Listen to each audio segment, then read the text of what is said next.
What a show we got for you guys tonight. Great panel, outstanding chat. I can already see the chat is lively. Guys, please go ahead and take a second and tweet it out. They don't say that anymore. Post it on X, however you want to say it these days. We got an amazing panel for you guys. Great show, great topics, lot to talk about. Some late-breaking news today. Want to say thanks to everybody. Outstanding. Hopefully this week, by the way, last week was not us. That was a YouTube problem. There was other people confirming during our show that there was a lot of that, like, stalling. The video was interrupted, but the numbers were great. You guys all came back and watched. Later, the second half of the show was running great live, and then a lot of you caught the show after we were live. So thank you to everybody out there. Please hit the like button. It means the world to me. Love having you guys here. Tweet it out. Repost it. Whatever you feel comfortable with. Let people know that we're live. Got an outstanding little description there for you guys tonight. And we have a lot more to talk about than what that description is going to entail.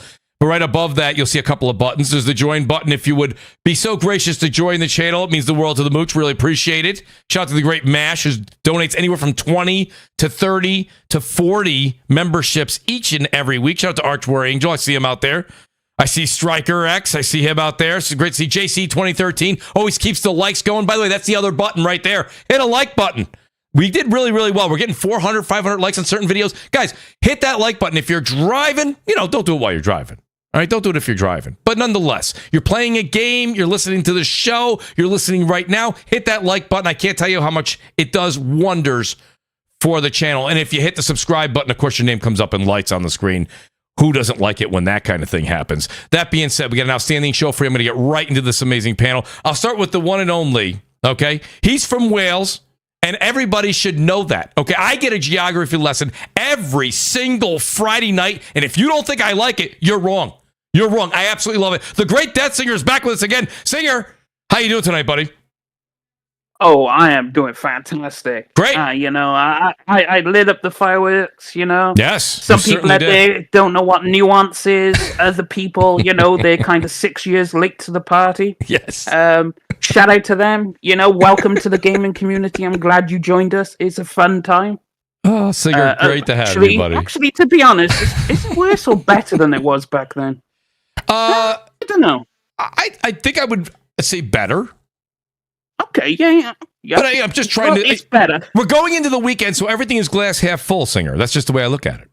Oh, okay. Yeah, well, welcome anyway, regardless. Well, great to have you here, Singer. Shout out to the great Corey Massey. I see him out there. Rob Jones, the great Rob Jones. Kratos99. Guys, really appreciate it. Let people know that we are live. Like I said, tweet it out there. Let people know we are here.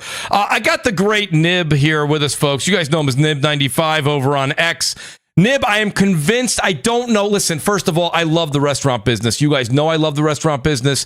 Nib is in the restaurant business. But Nib, no offense, you're in the wrong business. You would get more. You could be an author. We were just having a talk, just so everybody in the audience, I love when the audience can know a little bit behind the scenes. We're having a discussion in the Crossfire DMs, and we're talking. Nib gets asked a simple question. A simple question. I don't remember if it was yes or no, but it wasn't complicated. Nib writes 3 paragraphs. Well, it wasn't me. It was the Nib GPT algorithm. Oh, so I see. Okay. How much is that the Nib GP Chat GPT a month? It's currently on sale, everyone, for $9.99. Fantastic. Yeah. Nib, great to have you here tonight, buddy. One of the best things about being on Thursday night is it's not Nib's busy night in the restaurant. I mean, he's always busy, but I'm saying not the busiest night. So we get more Nib on the show, which is fantastic. Nib, how you doing tonight? Yeah, good, really good. It's been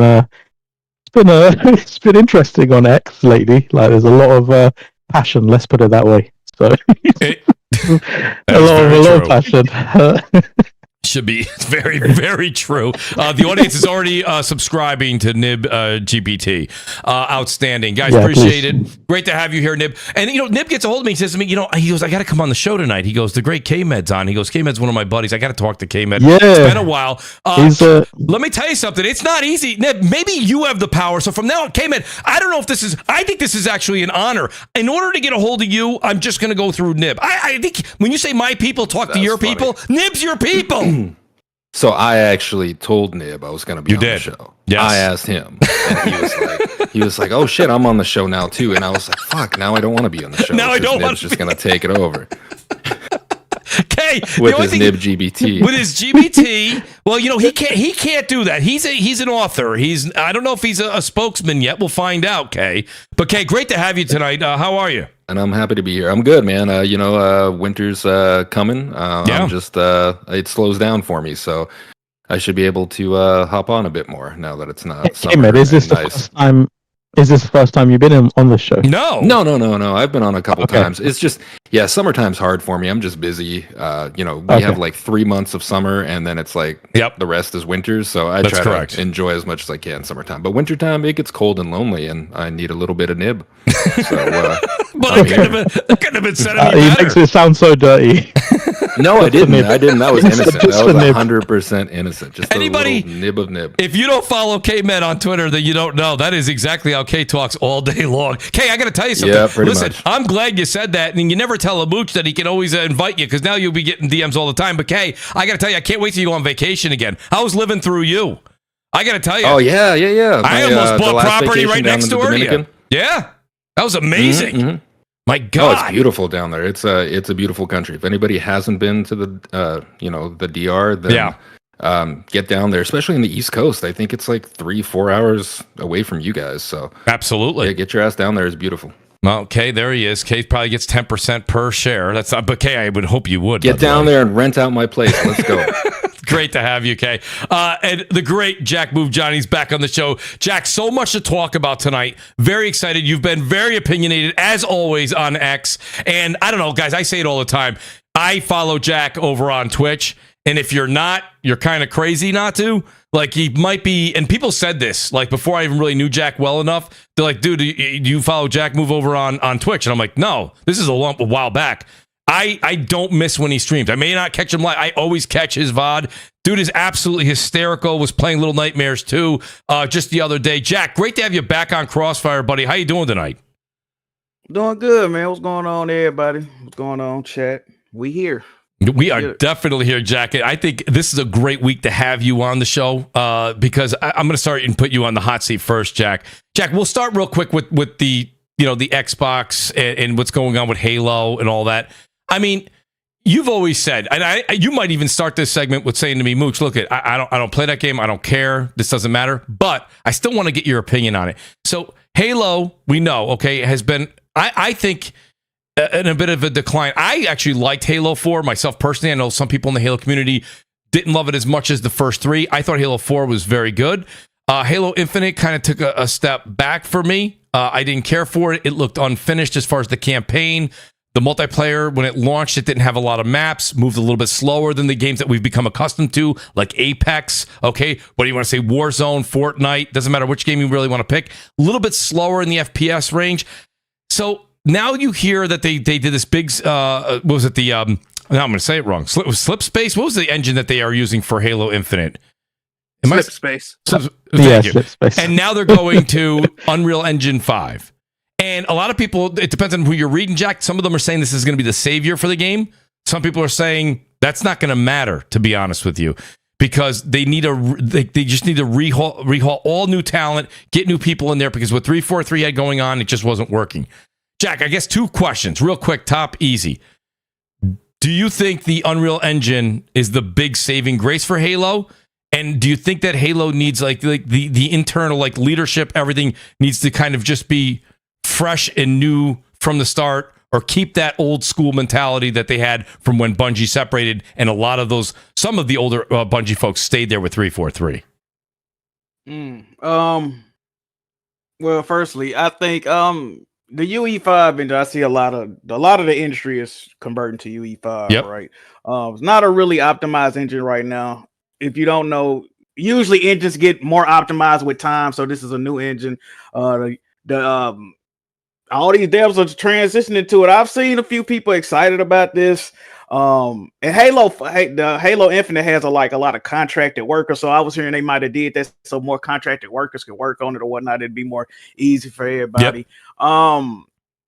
The Halo fans that I've seen, they seem happy about this. Me personally, I don't really care about Halo like that. Mm-hmm. As far as the management, they changed their name Halo Studios instead of 343. You know, you got people online claiming to be Halo fans and they know what 343 stood for. It's a lot going on right now. I saw that. But Yeah, it's crazy out there, man.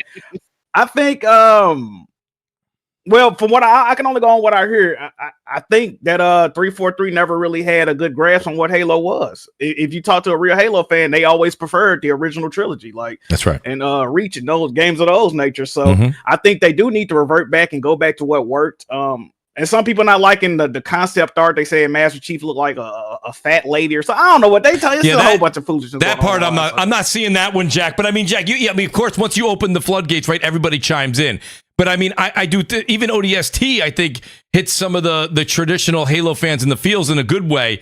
And I think what happened is I thought Halo Infinite lost its way. The problem is, Jack, with so many people kind of moving, you see this all the time. We see it in every week. We see talent moving left and right. It's just like, you remember, Jack, years ago, let's just talk sports for a second. You remember when people used to get drafted in the NFL, especially the NFL, they used to retire on the team they were drafted. That ain't the case no more. So talent moves where the money is.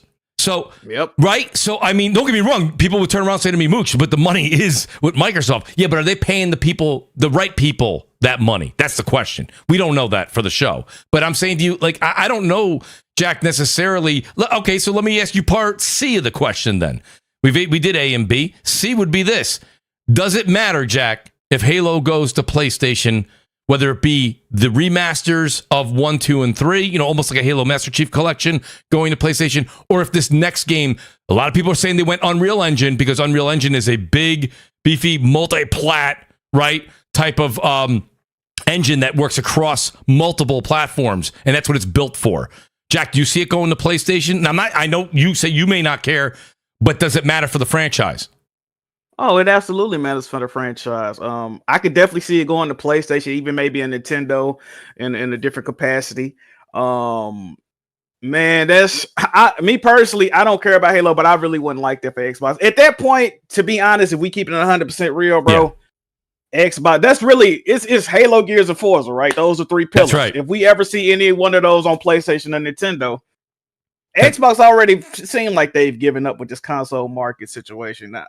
I don't see them making another console. If they do, I really don't. They already, trending towards their way anyway, but they're going to be full third party, no debates, no, Game Pass. All that shit is out the window if they put that game on PlayStation, bro. Like, they might as well just dip out the console market entirely, if you ask me, at that point. No, I do agree with you on that. Nib, what do you think when you hear it? I mean, honestly, just a couple. I mean, you heard the questions, and you can kind of elaborate how you want to add to it. I mean, what do you think? Okay, so on the Halo side of things, I agree that Unreal 5 hasn't exactly been the most optimizable. Let's just put it that way. Correct. But it does seem to be improving all the time. I don't think it will fundamentally change the gameplay side of things, because it's usually not gameplay designers who are on engine design and rendering anyway. It's usually different teams. So, if they haven't done the best job on the gameplay side of things, I can't see that dramatically changing. But where I will say it might free up resources and improve things is based on like Glassdoor reviews from 343i and etc. And insider information from developers from 343, a lot of the issues revolved around the engine. So developers would say, we changed one thing and then it broke 3 other things. And it took us 3 months to fix those things. So if UE5 is still more efficient and capable or workable than Slipspace was, then at least those gameplay designers can actually spend more time implementing the gameplay side of things that they had in mind to begin with. Yes. So in that respect, I actually, while the gameplay designers may not be that much more competent, they may have more time to implement the things that they wanted to do to begin with that they couldn't on Slipspace because of engine deficiencies and tech debt and stuff like that. So I actually think it could improve things. I don't know how Unreal 5 will scale if it's going to be a cross-gen game. If it's going to release on Series S, how the hell are you going to keep up that fidelity with massive, vast worlds and, massive scarabs and countless flood and, enemy counts and things like that? I don't know how they're going to do all that shit, because people can't even do Unreal Engine 5 games with half of that scope. now, like they're running at terrible image quality, poor frame rates and stuff. So that's going to be a trip. I don't know how they're going to manage that, but maybe everything we've heard is not really for this generation. It's for the upcoming hardware or whatever. I don't know. On Jack's point about sort of Microsoft bailing out of the console space, I get it. Like, basically the Xbox console is an unmitigated disaster. I think today's GSD results dropped, and it's like another 60% drop on a 40% drop from last year. Yes. And that 40% drop last year was when Starfield came out. So, it's really bad. Like, it's looking bad. And even though PlayStation 5 had a 17% drop, that was on top of a 175% increase last year. So it's correct. Not quite the same. Yes. But even with that, at the end of the day, if you have, what is it now, like 30 million or something, Series X's and S's, 30 million people potentially giving you a 30% revenue cut of every digital transaction and services and hardware and peripherals. I mean, they make more controllers than they make games these days. So that still counts for something. Like, that 30% revenue cut from that many people is still way too much to just ignore.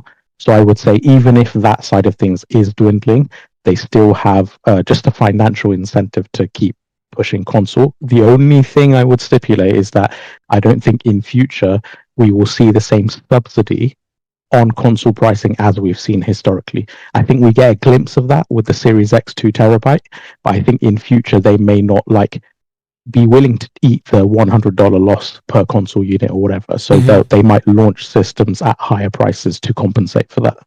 Okay, that's quite interesting, to be honest with you. Shout out to the great Danelle Brown. I'm going to actually bring your points up as I go over to Dessinger next. Danelle Brown says Halo plays better on PS5. The great Danelle Brown, everybody. The super chat's working. It is a miracle. Craig the tech guy says Xbox pulling out of the Middle East like Ron Jeremy. Craig, I knew that humor was going to come in play any moment now. Grizzly Bear King, I like what he says. Nib needs to be on every show. Dessinger is on Mooch. Do this for the people. I'm doing that for you, Grizzly, as well as the people. Dessinger, so let me ask you, and we've never really talked about this, but just in the fact that I know what games you prefer, Singer, I don't think necessarily this game is one of your top 10, but I'd love to be wrong. It Singer, is. Is it really, Singer? You never talk Halo with me. But the thing is, it's like when the original Xbox came out, because obviously I went from the PS1, right? Then I had the PS2, then I had the original Xbox.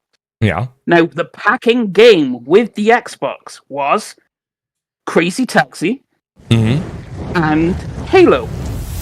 They were the pack-ins. So, I went home. I was a young kid at the time. Relatively young, I guess. I can't really. 2001, that's what? I was 11. So, yeah, I was a young kid, Xbox, right. And you boot up, and as soon as I hear the opening theme to Halo, I was like, what is this? Right. And so no, my love for Halo has been there. I think Halo Reach is the best Halo game made. Like, that campaign is just legendary on so many levels. Yes, you'll end up crying. Yes, you do cry at Halo Reach because when everything happens in the way it does, you understand the context behind. I mean, how it's been out for like a million years. People understand, how everyone dies, like how Kat gets shot in the head and she's the brains of the team, and it's like, wow, that is just great. She dies in the way that you would, think. Singer, you make a great point, but let me just say this. The PC community, the Xbox community, I even went back and got a little bit of footage here. I haven't played Halo in a long time. It took a while to get into a lobby. There's not a lot of folks playing the game. What happened to Halo? I mean, that's why the question really kind of stems to, I don't know if necessarily the Unreal Engine saves it. I don't know if it was the Slipspace engine that was really the problem. Was that the problem? Or do you think it's something of getting back to the fundamentals of what brought, like you said, when you were younger, brought you to the Halo table the first time? I think it's more than, everyone's making a big deal about the engine. I think it's more about the developers. Or multi-platformies. Or multi-platform, yes, that's true. I think it's more like, on the quick little thing, this is how you know if someone's a Halo fan or not. And where 343 got their name from. There is a mission in the first Halo. And there is a title for this mission.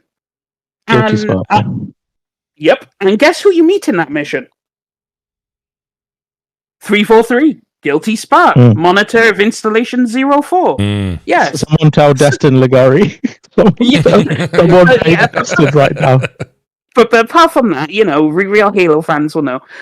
Thing is, I think some people shouldn't be. This is what I think. Some people shouldn't be allowed to create their own engines. When I think about it, them going to Unreal Engine 5 is better for them, because if they hire new people, when new people come onto the team, you learn the universal engines, but like you have to. It's like, slip space is like Unreal. You probably need to do this differently and custom engines, right? So it takes time to learn for developers to learn the engine. Whereas if you use Unreal Engine 5, everyone knows how to do that, right? So that is also a benefit, but I also think some people just shouldn't have their own engine. Slipspace, Bethesda should not have the creation engine. Now, id Tech, they can have their own engine because they're actually fucking good, and it's a really good engine. Like Guerrilla, their engine. That's a really, really good engine. Yes, okay, cool. But some people just shouldn't have them, and they should just move to Unreal, because clearly they don't know, well, they probably do know what they're doing, but it's not working out for them. So I have hopes Halo going to Unreal and 343 getting their shit together might be able to do something good, because Halo 5 multiplayer was amazing, campaign was garbage. Halo 4's campaign was good, multiplayer was garbage, in my opinion. Halo Infinite, the campaign is meh. Yep. Garbage. Yeah. But the multiplayer is actually good. Multiplayer is good. I think it's good. It is good. And it's good now. Everyone has short-term memory. I mean, when a game comes out, that's when it's being critiqued, right? Okay. Well, even when it came out, the multiplayer was good. It was polished. It wasn't amazing. But there wasn't a lot. Dessinger, do you really think the Halo Infinite campaign is garbage? I mean, it's not what I'd come to expect from a Halo campaign. And given they did Halo 5... that's fair that he's comparing it to the other Halo campaigns. I mean, compared to the other Halo campaigns, it didn't fare as well. But there's a big difference between garbage and good, great, or amazing, Like, well, yeah, I guess there is a difference. I mean, okay. Garbage is too harsh of a term, right? Okay, so we'll put it was mid. There we go. It was mid. The campaign was mid. Give me a score out of 10, just so I have context. All right, so Halo Reach is a 10. Halo 3 would be like a 10, 2, and 9. Actually, 2 and 3 could be swapped. Then it's Halo. Then I would have Halo 4. Then I'd have Halo Infinite. Then I'd have Halo 5. No, Halo Infinite, what would you give it out of 10? I'm just curious. 8 to 10. The campaign. 10, so that'd be a 10, that'd be a 10, that'd be a 9. You gotta give it a 5, right? You said it's mid. You said it was mid. I was trying to finagle it, but no, you're right. It's a 5. You would give Halo Infinite a 5 out of 10, the campaign? Ouch. Yeah. Damn, man, I swear. I feel like me, supposed pony, gives all these Xbox games higher scores than bloody the Xbox fan. The thing is, you have to compare it like for like. And bear in mind, they just came off Halo 5, right? So that put a sour taste in my mouth, Halo 5. That should have brought that shit up to like an 8 then. Because Halo 5 is garbage. No, Halo 5 is like a 2, right? Halo 5 is a 2. I don't think British or 3. Don't do numbers well, do they? Nib? Hey, don't confuse me with him, man. It's a Welsh thing over here. Oh, right. It's the Welsh. Sorry. The Welsh. Yeah.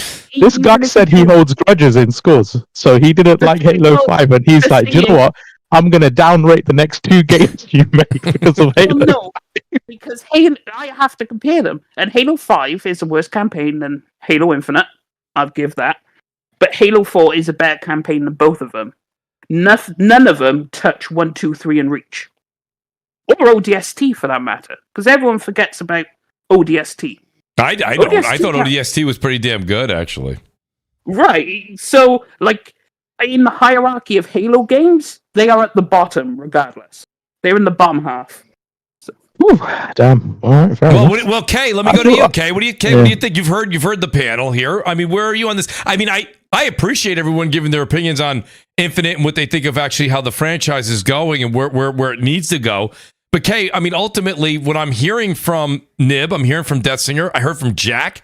Now I can't wait to hear from you. My whole point was, I don't think Unreal Engine 5, unless you're talking about the fact that it elevates it to a possible multi-plat, right, type of where Microsoft may be going with it. I don't think Unreal Engine 5 changes whether or not you enjoyed where the franchise is going. And it won't. Right. That's my that's my point. And I mean, an engine has never, dictated whether or not a game is good or great. It's dictated whether or not it's dog shit, sure.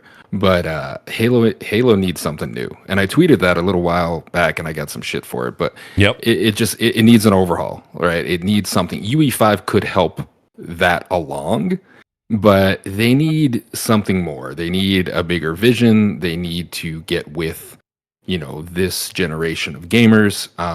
Halo Infinite was fine. I think the story was okay. It didn't break any new ground. It didn't do anything different.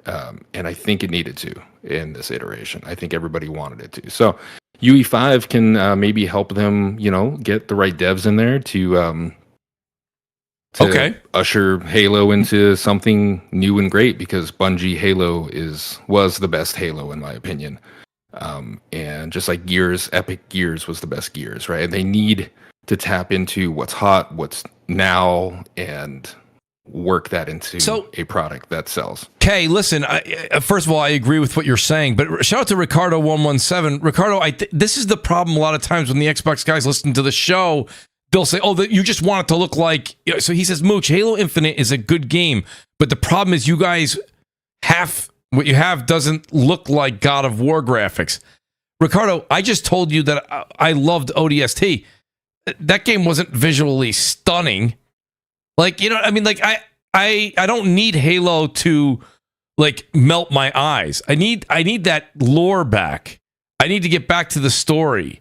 Take us on that journey. Expand that universe, right? There's multiple books. There's tons of books out there. There's tons of lore. And I feel like we're just not hitting the mark. Go ahead, guys. I think with Halo fans being older now, right? Even if they don't appeal to the newer generation and they don't turn it into Fortnite, which I really wouldn't want, make something grittier, more adult-like, more lore. Make something fucking passionate, right? And I think that would go a long way in grabbing some of those Halo fans. And honestly, making it multi-plat would be great. I want everybody to play a good Halo game. I don't want to harbor it inside the little Xbox ecosystem. Let everybody play it and make it amazing. So, but yeah, I think gritty, like that's what these adult gamers would.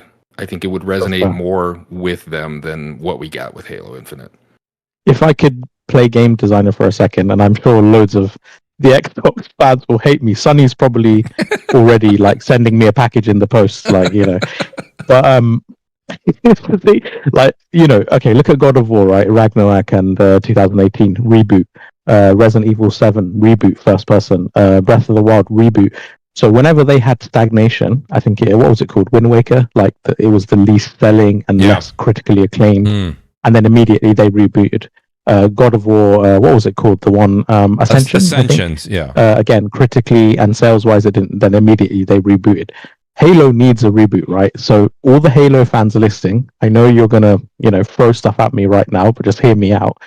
I think, like you guys said, gritty, I agree with. The visuals, I agree with. But with this whole lore thing, have some. There's a level in, I think it's Halo 4 or Halo 5, where you're just going around like a mining station and facility, and you can interact with the NPCs and stuff, and you kind of get an element of what life is like for them and the world. And like other people have said, Halo has such a rich lore world, from the UNSC cities to the fucking, the other races and stuff like that. And it's like, okay, it doesn't necessarily just have to stay within the confines of just first-person shooting. Add story, add narrative, allow you to travel to different locations and see the city and get a glimpse of the generals and meetings and all this other stuff. Like, give not RPG, but just give it more narrative scope, and allow you to have more interactivity and immersion, and broaden the, like you said, the lore within other ways. And I think something like that could give it more more, I don't know, a wider appeal than what it is now. So go ahead, Singer, and then I'll throw a curveball out there for the panel. Thing is, I agree with Nib on that. They probably they probably should reboot it, but I think they need to keep the core multiplayer experience, like update it a little bit, but because the way Halo plays is an arena shooter, right? Yes. It's an arena shooter, and there's very few of them these days. So I want them to keep that, because that's kind of unique, because everyone does a battle royale, everyone does a hero shooter. There's very few actual arena shooters. So, like, Quake tried to update themselves with Quake Champions, and they lost what made Quake with that multiplayer. Can I ask you, but Singer, you kind of set the volleyball up for my segue to my curveball. Oh, did I? You did, and I appreciate that. This wasn't planned, folks, but it worked out great, Singer. But, like, it's funny. People say Quake lost its way.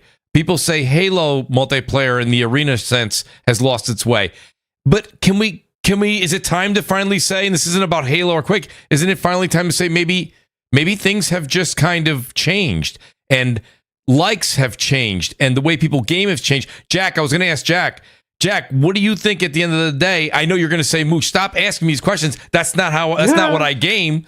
But, like, Jack, at the end of the day, I've talked to enough people that played Halo, that don't play Halo, and they say, give me a battle royale in Halo's universe. Jack, listen, times are changing, right? So is that arena-based? We say we want it, but the lobbies don't say the same thing. I mean, that is true. Like, that is a conversation that we don't have enough. A lot. Y'all got to also remember, bro, Halo was popping in the early 2000s. Like, the diehard Halo fans we talking about, they cater to, these people are 35, 40 years old, if not older. Right? So it's like, how many of them people then died, had kids, and moved on, don't game no more? You got to think about that. So I know my man's earlier said, that he don't want them to know, Fortnite the game out, but that's what people are playing. It's just the reality of the matter. Right. So maybe they do got to tap into the colorful, because at the end of the day, they're trying to make money. We see what type of games making money now. Halo ain't it. I think, and I tell you this for me too, for games I think that we just got aged out, bro. Yeah. Aside from like a Call of Duty or a Battlefield, we don't see those older type games no more, bro. We just don't. It's the number one thing I hear a lot of times. And I mean, listen, you guys can say that's trash, Mooch. I can't believe you keep playing, Warzone. But a lot of times in the Warzone, the groups that I talk to, they're like, the problem with Halo is just the speed of the game. Like the speed of the game and the modes, like it doesn't cater to this new audience, and that's the whole thing, Jack. I think that conversation does need to be made, because when you say that to the people who are listening to a lot of the shows that we're on, they're like, "You're crazy! You can't say that. Didn't you grow up playing that?" Yeah, I did, but this generation is not, and they're not feeling that speed. They're not feeling that flow. Welcome, Porter Rock 77. P Rock, great to have you over there. I don't know what the hell you're doing on the West Coast. We need P Rock back in New York. P-Rock, great to have you, buddy. We were talking a little bit about Halo, getting rebranded to Halo Studios, the Unreal Engine 5, and now we kind of morphed the conversation into, does Halo need more than just a new engine? Do they need new modes? Do they need a battle royale? Do they need to step completely out of their comfort zone, P-Rock? I mean, that's a good question. I mean, Jack Move was kind of right. This generation is different. He brought up a good point. Like, the Halo fans, we're old. We're old. That's true. You remember Halo launched in 2001. That was 23 years ago. Yeah. So even if you were 10 years old when you first started playing Halo, you're 34 today, right? So that should tell you something. So even if you were a little kid starting playing Halo, you in your 30s at a minimum at this point in time, right? That's right. And the question is, how many 30, 40-year-olds are into multiplayer anymore? And I'm not saying because the Giants bad. Some don't have the time anymore, or the invested interest. So if you got this hardcore audience that's still yearning for that, you're probably talking about a really small, tiny population of gamers that are in that pool, right? That are still willing to put in 25 hours a week at the age of 40 or something like that. So then who do you go after? Well, if you really want the big group of people, that's the 20-year-olds, the generation of today, Yeah.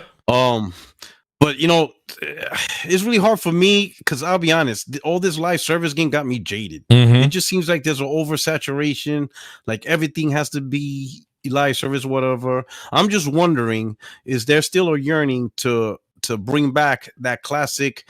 Give me a great single player campaign and a good multiplayer that's not built to keep you there for 10 years. You know what I mean? Yes. Like the way it was during 360 PS3. I wonder if that feeling is there for anybody. I'm not sure. It's just this live service stuff where they want me to play a game and now I got to stay on it to really enjoy it for 10 years and invest more money on. I'm just not feeling that anymore. So that kind of like, that's what kind of killed me with this whole, even in sports games is happening. I just got tired of it, right? So I don't know if maybe they'll attempt to bring back the old and see, you know what? Let's recapture the market of the classic great single player campaign and a good multiplayer that doesn't demand you to just keep buying stuff for the next 5 years, Yeah, I don't know. I'm getting tired. It's a hard thing to navigate. I'm getting tired as well, P. Rock, of hearing the 10-year plan. This is going to be our 10-year. This is going to last 10 years. That strategy. Don't get me wrong. In the boardroom, that might work. Shout out to Ricardo again. He says what happens is that Call of Duty comes out every year and people don't stop playing it, and Halo every 5 years. I think what P-Rock, Ricardo, says is a little bit more in tune with what they need to do. They need to get back to the lore, get into an amazing campaign to where you can't wait to see what happens next. And then when it comes to multiplayer, speed that game. When I say speed that game up, a lot of people may not understand what I mean. I'm just saying if you were to play a full day of Call of Duty multiplayer, Apex, Fortnite, I don't care. Pick the game you guys like. It really doesn't matter. And Death Singer's a big fan of what's coming out this December in Marvel Rivals. Not the same thing. I'm just trying to say different modes, different game styles. The speed of those games, and then you go back and you play Halo, it feels like you're in quicksand. It's just very, very, it feels dated. Even a new game like Halo Infinite, it feels dated in the sense. A lot of people that are Halo fans are going to say, I don't agree with you, and that's fine. You don't have to agree with me. But I think that's what Halo needs. And that's why now, P-Rock, I'll ask you one more question as we kind of go on to another subject because the panel went around on this already. But P-Rock, when I hear they're going to Unreal Engine 5, and it's because I've read a couple articles on it, and they're all hypothetical. Nothing's written in stone. P-Rock, it kind of tells me that, Microsoft, no big shock here, probably looking to put this thing on multiple platforms.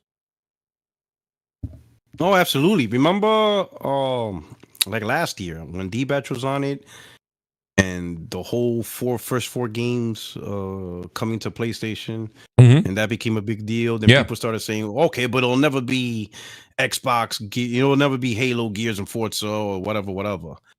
And what I was trying to say what I did say back then is what I'm telling people now. The only thing stopping Microsoft from putting any of their games onto PlayStation is simply resource management. And that's what I was telling the people. Right? Because it doesn't make sense to say, okay, we're going to put Indiana Jones. We're going to put, this game. We're going to put that game. But we're going to keep these specific 3 always exclusive to the Xbox because, reasons. Like, no. Any game that goes on PlayStation is simply timing resource management, right? And what I mean by that is, do they have the engine? Do they have the time? Is it even worth the money? Like, for example, I'll give you another example. Forza Horizon 5 may not come to PlayStation, right? And and the reason why is they probably could just be like, you know what? Don't even bother with 5. Just go ahead, start developing 6. We'll put that on PlayStation. You see what I'm saying? Yes. Those are decisions Microsoft is making. Some games may not be worth it because they might be like, you know what? Don't even worry about it. Move on to the next game. Put that one on PlayStation. It's just simply resource management. In terms of going to UE5, that's if you're going to go multi-plat, just start using the tools to help you make multiplayer games, right? Slip Space Engine was never designed with PlayStation in mind or multi-platform development in mind or not too well. So them transition to E5 is an easy answer. It's a very multi-platform, easy engine.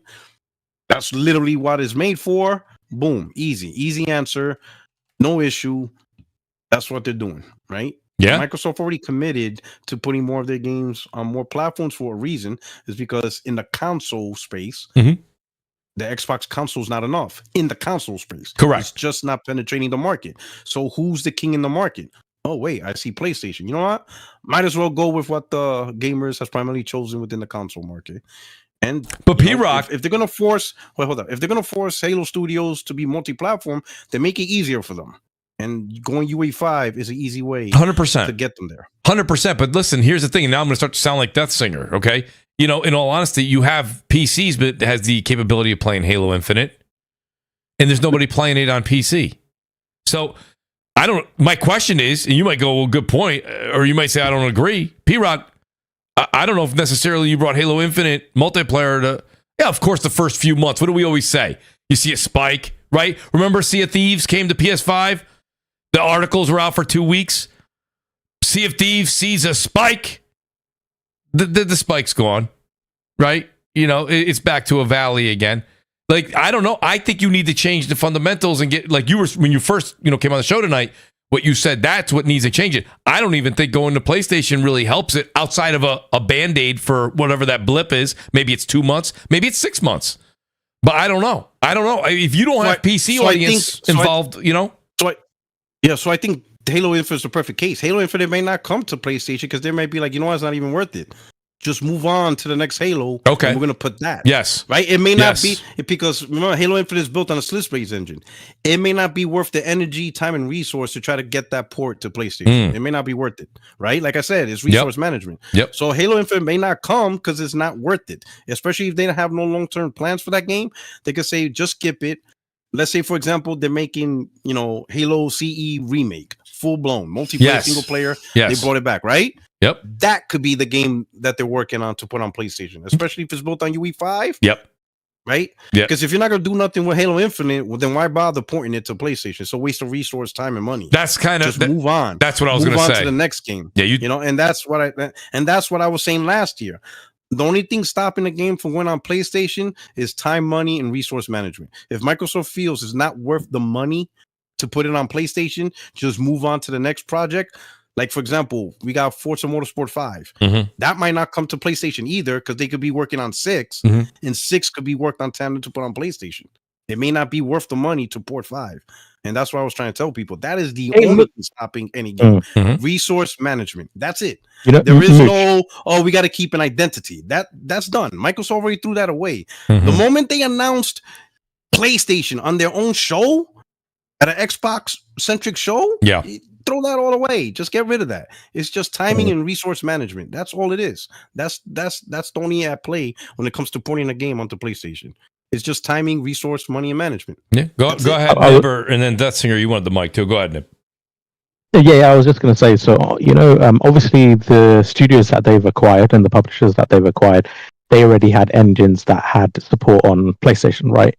But even like the studios that didn't historically have work on Unreal or that did, but partially, like there was a conference with Epic and Unreal, and they actually had a slide from Microsoft Studios, and In Exile, Rare. Nib, I think you cut out again, buddy.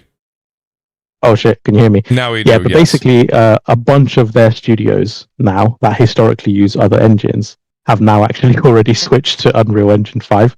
And now, Halo Studios or 343i or whatever is just the next in a longer line. Like I said, I think all the original studios that they had, with the exception of Playground Games and Turn 10, have basically switched to Unreal Engine. So again, it's just one of those things that points to them moving in the direction of sort of, publishing games as a multi-platform publisher, as opposed to just the platform. The cogs are all moving into place, like even if people haven't noticed. Yeah, no, they're doing it very slow, very steadily, without making a lot of waves. But at the same time, anyone that's actually reading and keeping attention to this, right, Nib, I mean, you can clearly see the direction that they're going in. Detzinger, what did you want to say? As I'll ask another question in a moment. Oh, I was just going to piggyback off something Podorok said when he was on about the age. Like, thing is, I have fond memories of stuff like Halo back in the day, about speed and the way the game plays. Like Quake Live, for example. The Quake I remember playing, the Quake I played, there's no aim down sights. There is no quality of life. There's just you, the grenade, and it's super fast-paced arena combat. Your accuracy has to be on point, because there's no aim down sights. You're flying around the corners and you're just trying to headshot someone with the railgun or the rocket launcher, right? But then I think kids today, would they really accept a game with no quality of life, aim down sights, that kind of thing? They wouldn't accept. They'd be like, no. And that's why Quake Live is dead. Like, it had its time. Now, Halo, they could update the gameplay, but they also don't want to overshoot the mark, because arena shooter could still have a place. Like, tactical shooters have a place. Rainbow Six Siege, very successful. Valorant is more of a tactical shooter than a fast-paced shooter. Yeah. Because it's fast when gun to gun, but the time to kill is ridiculously quick, plus you have abilities, plus it's a lot of tactics, right? Yeah. I'm going to wait around this corner, wait for someone to come along, who's coming. So there's a place for it, but they have to make it modern to attract the younger gamers. Because I have fond memories of these games. Do you know what games I'm playing? Fortnite, League of Legends. And I'll be playing Black Ops 6. Like, the same shit everyone else is, but the kids are playing. Yeah. It is what it is at this point. So, update it a bit, try and hook the kids. If not, it's probably time to shelve it and focus more on the campaign, because some games just, need to go out the pasture or reinvented. Yes, they need to be rebooted, rebranded. Not rebranded necessarily, but like you say, it needs a refresh. Yeah. So, okay, I would say this. Go ahead, P-Rock. Let's consider this, though. I would say multiplayer. Anybody creating a multiplayer game this gen has a new challenge that wasn't around in 360, PS3 era, the PS2 era. It started beginning last gen, and what that new challenge is, you are still competing with very old games as if they were brand new. What I mean by that is, if you look at the most played game, you still got Fortnite as one of the top played games, and that game came out last gen. So Fortnite is as relevant today as a brand new game. Call of Duty Warzone, Apex, you know, all these games, normally that wouldn't happen. Like for example, when, Halo 3 came out, it wasn't competing with Halo 1 or SOCOM 1, right. Because those games died already. Like, usually multiplayer games after a few years would die, then it will be taken over by the new latest one, right? But these multiplayer games aren't dying. They're just staying there, more popular as ever. So when you introduce a new multiplayer game, what are you replacing it? Because this one's still active, and you didn't have that. That's a really good point, P-Rock. Multiplayer games will fizzle out, but they're not fizzling out. They're as strong as ever, and then if anything, people will compare it. Like, oh, this looks like Overwatch. Oh, that looks like Rainbow Six.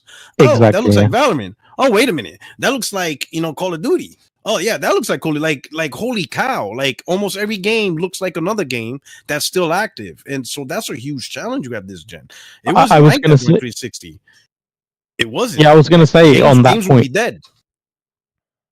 Very true. Yeah. I was going to say, like, exactly to that point. That's why, a lot of people, a lot of the conversation we've had here now today is they need to go after the young market and do what these other games are doing. I would actually say I don't think that's what they should do, because as we're seeing from a lot of the live service failures, sometimes when you just try and copy the trend and chase the thing that everyone else is doing, you just end up in demise. I would say probably more important is that they find their own unique X factor and they can separate and substantiate themselves from the rest of the competition. Because exactly like Porter said, like, if all those other games still exist, like, why am I just going to move over to this when I have so much time, money, skins, etc., all my friends and stuff invested in this other game?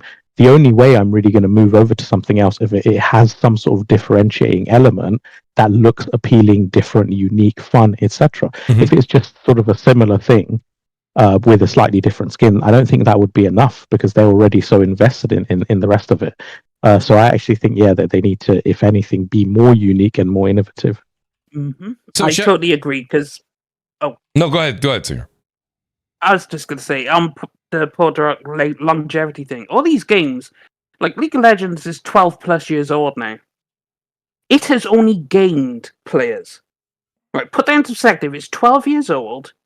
It has reached a new peak concurrent monthly active user this year. 12 years old, by the way. Gaining even more people than before.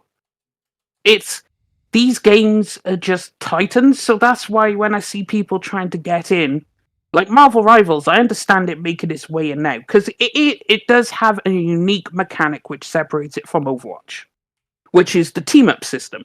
So you can have Venom, Spider-Man, and the Robot Chick together, and they all have a team bonus, right? They buff each other. So it's like, okay, this is unique enough, and it's Marvel.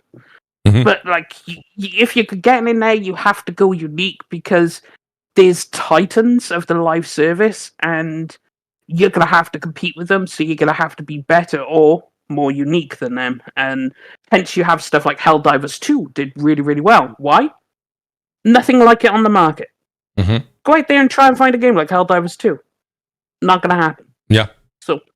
Yeah, no, so you make a good point. So Jack, I want to go to you here because Jack, here's the last thing really when it comes down to Porter Rock said it, Nib said it.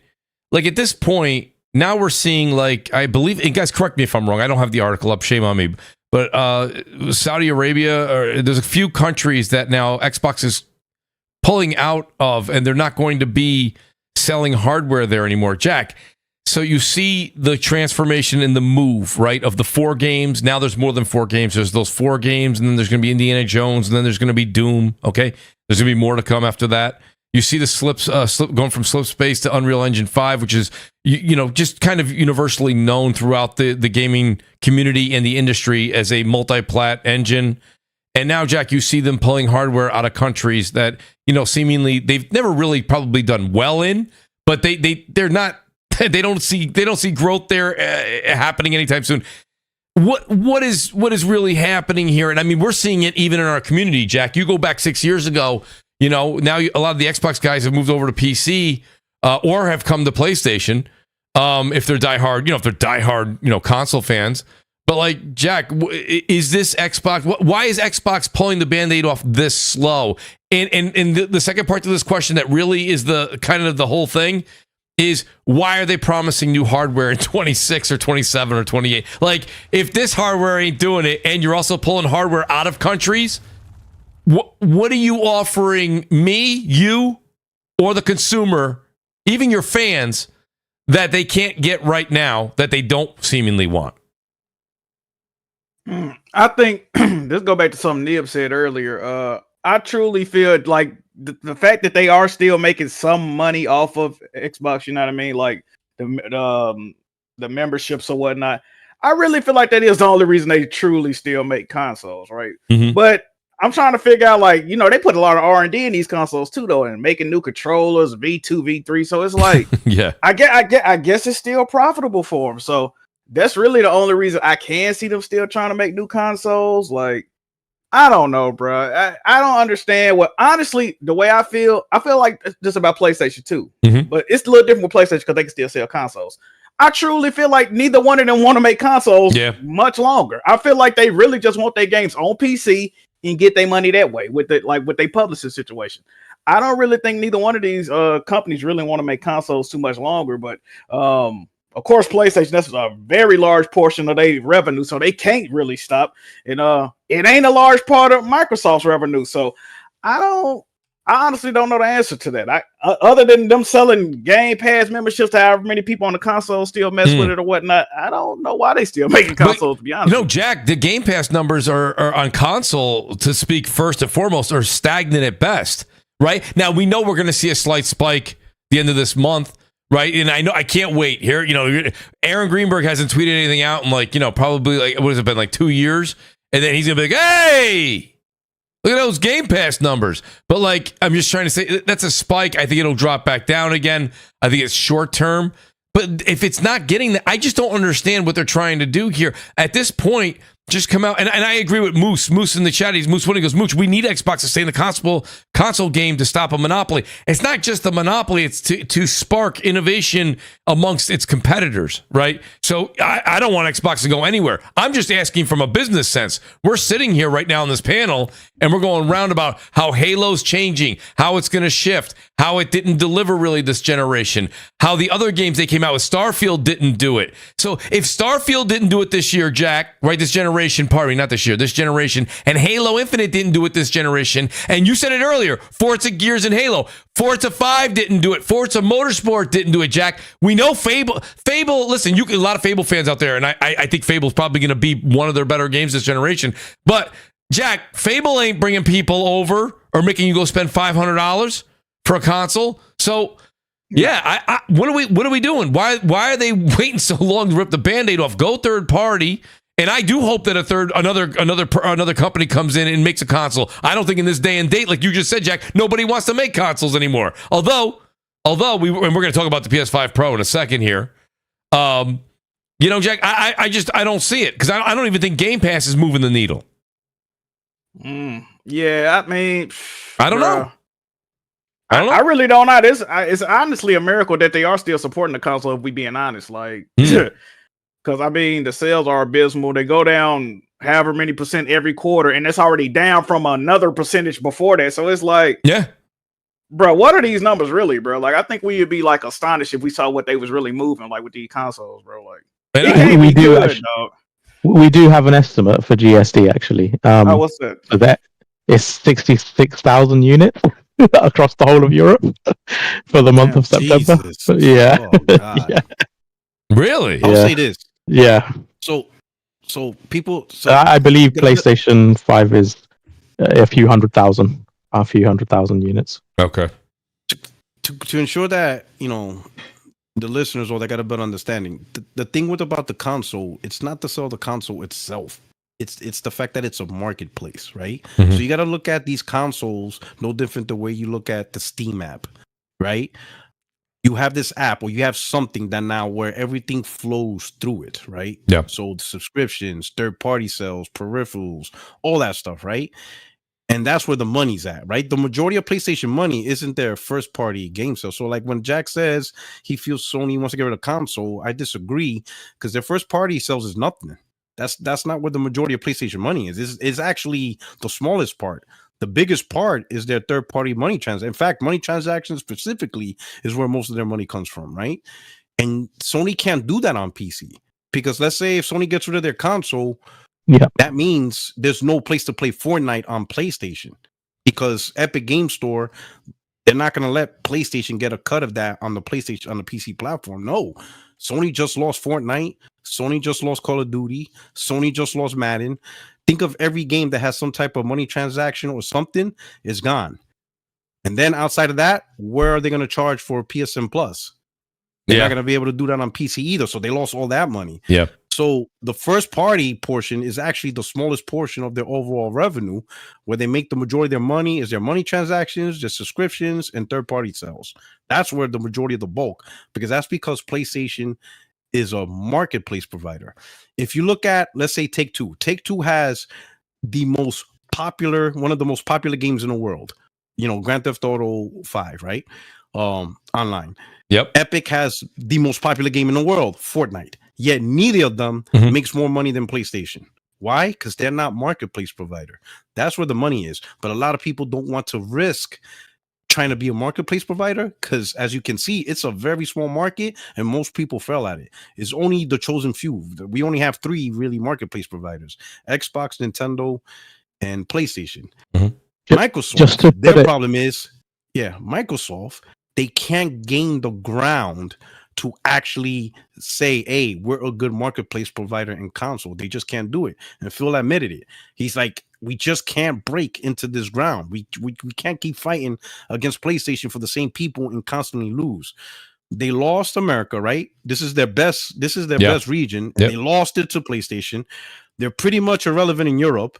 As you can see, Middle East is gone. They never had Asia ever. No. So what can they do from the sense of marketplace provider? They just don't have it, right?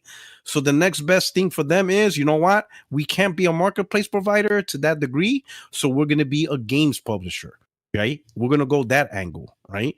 Now, here's the question. They still want to invest in hardware, right? They still say, hey, we're developing hardware. Right now, they're just saying the most technically advanced hardware, which is a very ambiguous description because it's like, okay, what do you mean by that? What does technically advanced mean? Because that could have so many meanings. This is just my personal opinion. I think they're going to try to do what Nintendo did. Mm-hmm. And what I mean by that is you come to the reality is you're not going to be PlayStation at their own game. You can't just be a regular console and say, hey, buy this over PlayStation. That's just not work. So you got to release something that's completely different that PlayStation doesn't do. Nintendo realized, you know what PlayStation doesn't do well? They don't do portable. They don't do mobile. They don't do on-the-go gaming well. Mm-hmm. We already seen it. They tried it with PSP. They tried it with Vita. Couldn't cut it in the market. So you know what? Switch. We're going to have this, mobile, and if you want to put on a TV, just dock it, boom, TV. And guess what? It worked beautifully. Yeah. Because they created a product that PlayStation cannot compete. P-Rock, you do remember P-Rock in a Switch, you're not thinking PlayStation. P-Rock, what you're saying is absolute gospel right now, but I just got to say, you do remember, because I know we were all in the gaming streets talking about this back in the day. You remember P-Rock? P-Rock, people did not like it when they first heard that the Switch was going to be portable only. You remember? There was pandemonium. There was panic. What is this? What is that possibly going to be? Now, it worked out. But the thing is, though, when you say Xbox is going to do something similar to what Switch did, like we're hearing they're going to do a handheld. Well, here's the problem, though, P-Rock. That's been done. It's been done. I will say this, and that's why I ask. So it's been done, but I ask who's dominating the handheld market, and the closest I got was Steam Deck. I'm like, cool. How much did it sell? Maybe 10 million. That's dominating. Yeah, that's not really? Dominating. Like they came out in 2020. Like it came out. That number's way off, dude. It's 3 million. Like the fiscal year 23. It's 3 million. Yeah, it's not. Yeah, it's not 10. Yeah, 3 million. Rogue Ally is 500K. Yeah. Jesus, you see what I'm saying? So you're talking about a market that really nobody is really dominating it. It's like, to be honest, it's open season in that market. So in my opinion, Microsoft could come out with an Xbox handheld and just completely take it over, and who's going to stop them? Who's going to stop them?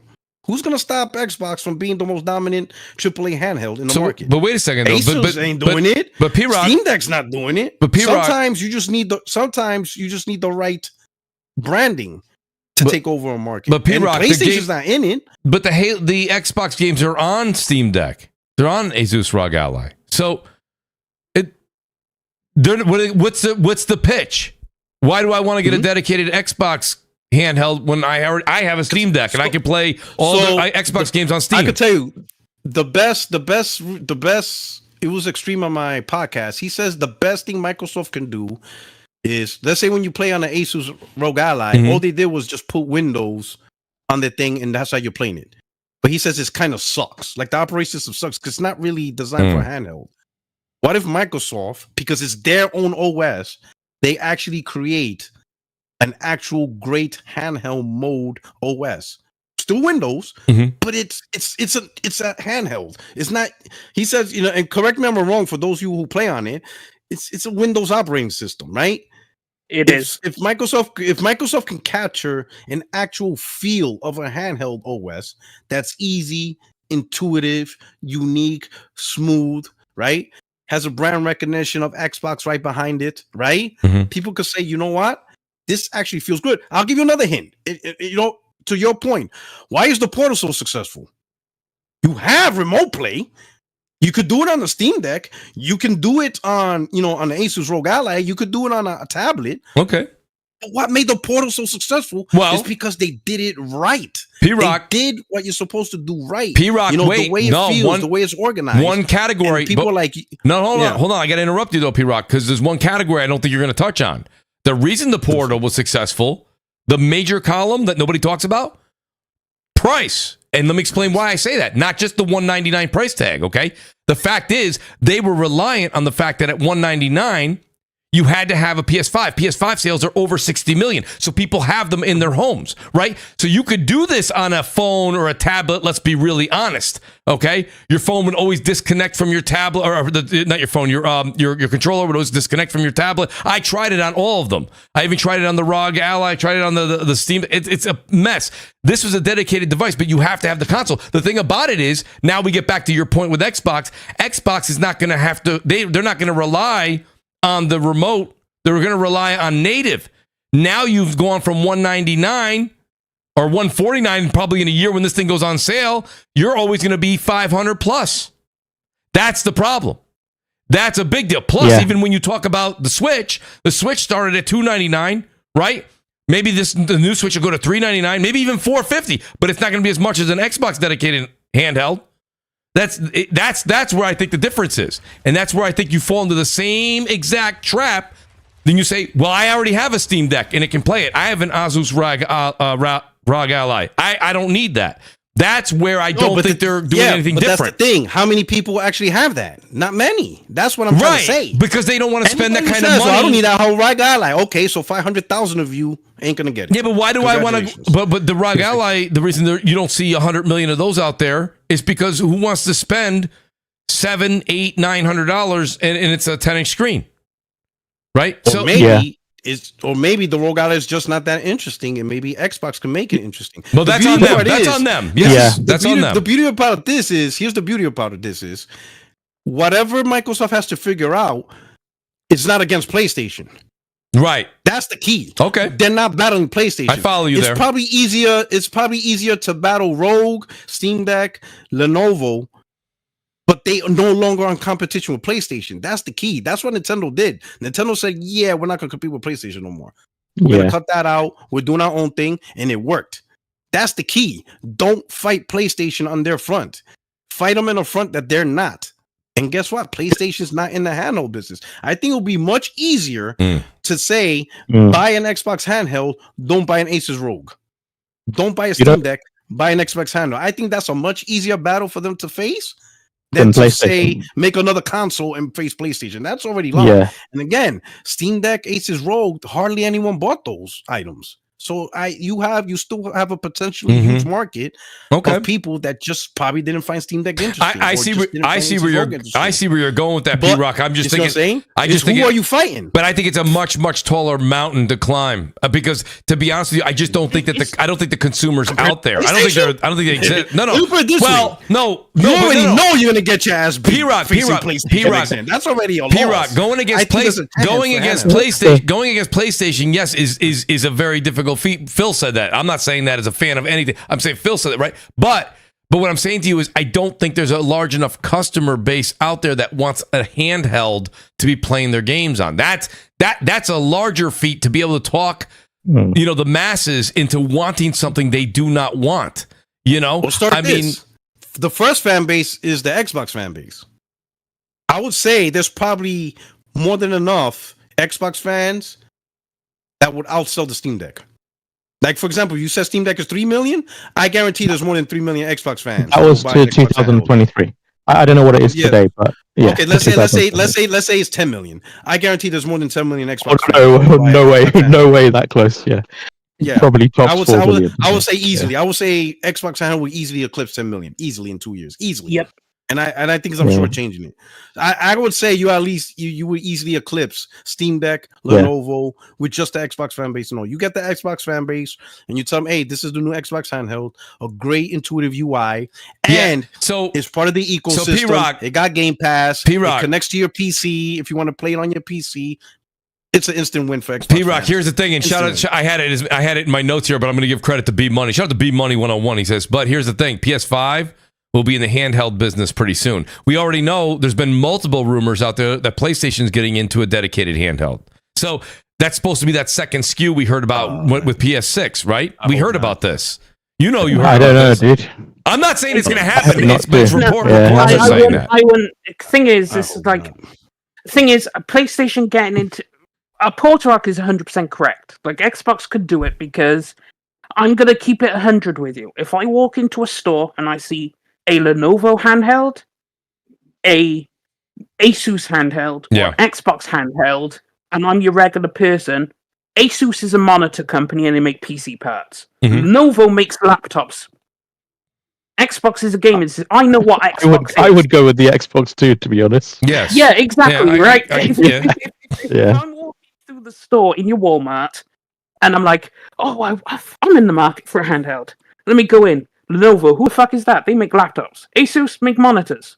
Like, probably don't even know who Asus is because they make PC monitors. Like, so if you just after an LG, if you play on the console on a TV, you probably don't even know who Asus is.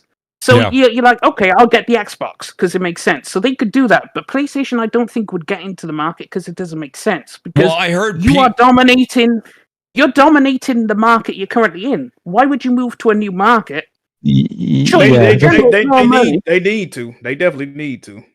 Yeah. No, the reason I think the reason it's a bit of a risk to get into handhelds. Why not? The reason it's a risk factor for PlayStation. It'll run parallel. The reason I'm sorry. My bad, Nibs. No, I was going to say the risk factor is though they're already kind of spreading themselves with the VR, right? If you have a native handheld, then your studios have to have a completely different SKU. No. optimization. See, y'all arguing something different. I'm not talking about a native handheld. I'm talking about a portal that runs games through the actual portal, and you don't need remote play. That's all I'm saying. A remote play. That's native. Yeah, it's native. Yep. But what I'm saying is you don't have to make new games for it. You know what I'm saying? Right. That's what I was saying. How are you going to do that though? It won't be as powerful as a PS5. Nibbit. No. But Nibbit runs from the cloud. No. The same way, bro. I'm talking about it plays the games that's available on whatever system, but it's not gonna play them at the same fidelity, of course. Same way the Steam Deck or whatever, like that. Yeah. Right. Download it and play it like that. But then like the Series S, it's a new SKU for optimization effort. Suddenly everyone has to design around the lowest common denominator. So I got an argument to that. They're already developing games. They just stopped developing games for the PS4. They developed games for PC. They developed games for PS5, PS4, PS5 Pro, and they developed games for the Nintendo Switch now. So we talking about spread thin and VR. So if we talking about spread thin, they might well hop all the way up. I agree. Yeah, but they've moved away from PS4 now. Now it's like so they move away from PS4. Put a handheld in there. You see how the portal selling. It's clearly a market for it. But then basically the problem with that is every studio has a much lower common denominator they have to design around. So it will actually affect all development for PlayStation. They're actively putting games on the Nintendo Switch. So I don't see the on top of that, bro. Like, I mean, it's one title, dude, and they're not even making it. One title right now. Yeah, Guerrilla Games is making Horizon Lego. No. It's it's co-developed. It's co-developed. Yeah, co-developed. Yeah, they're helping with the engine like they did with Death Stranding. Yeah, but only. Jack, let's be honest. I understand why you want it. I get it, right? Because you want to be able to play your games on the go natively without remote play or without this cloud bullshit. I get it. But let's be honest. You know what's going to be the number one complaint for that handheld. You know it. What's that number one complaint a PlayStation handheld is going to have? Where are the exclusives? Mm-hmm. You know, Jack, please don't lie to me and say that's not going to happen. That is going to happen, nothing. No one's going to give a damn about simply saying, I could play the game and go. They're going to be like, where are my exclusives? It shouldn't have junk. No, but I'm saying happen. I don't think it should have any exclusives. That's what I'm telling you. Yeah. I think it should just play whatever games. It might not even play all the games. Whatever games are available on the console, whatever games it play. Dude, guys, he basically wants PlayStation to have their own potato. No. Jack, I know what you want, but you know the overwhelming hate on that PlayStation handle is gonna be has no exclusives. If that's what's gonna be, it's gonna be an insane hate train. They're gonna be like, where are the exclusives? Where are the games? Why I gotta buy this? I could have just bought a Lenovo. It's gonna come to PC anyway. I ain't gotta play this old shit.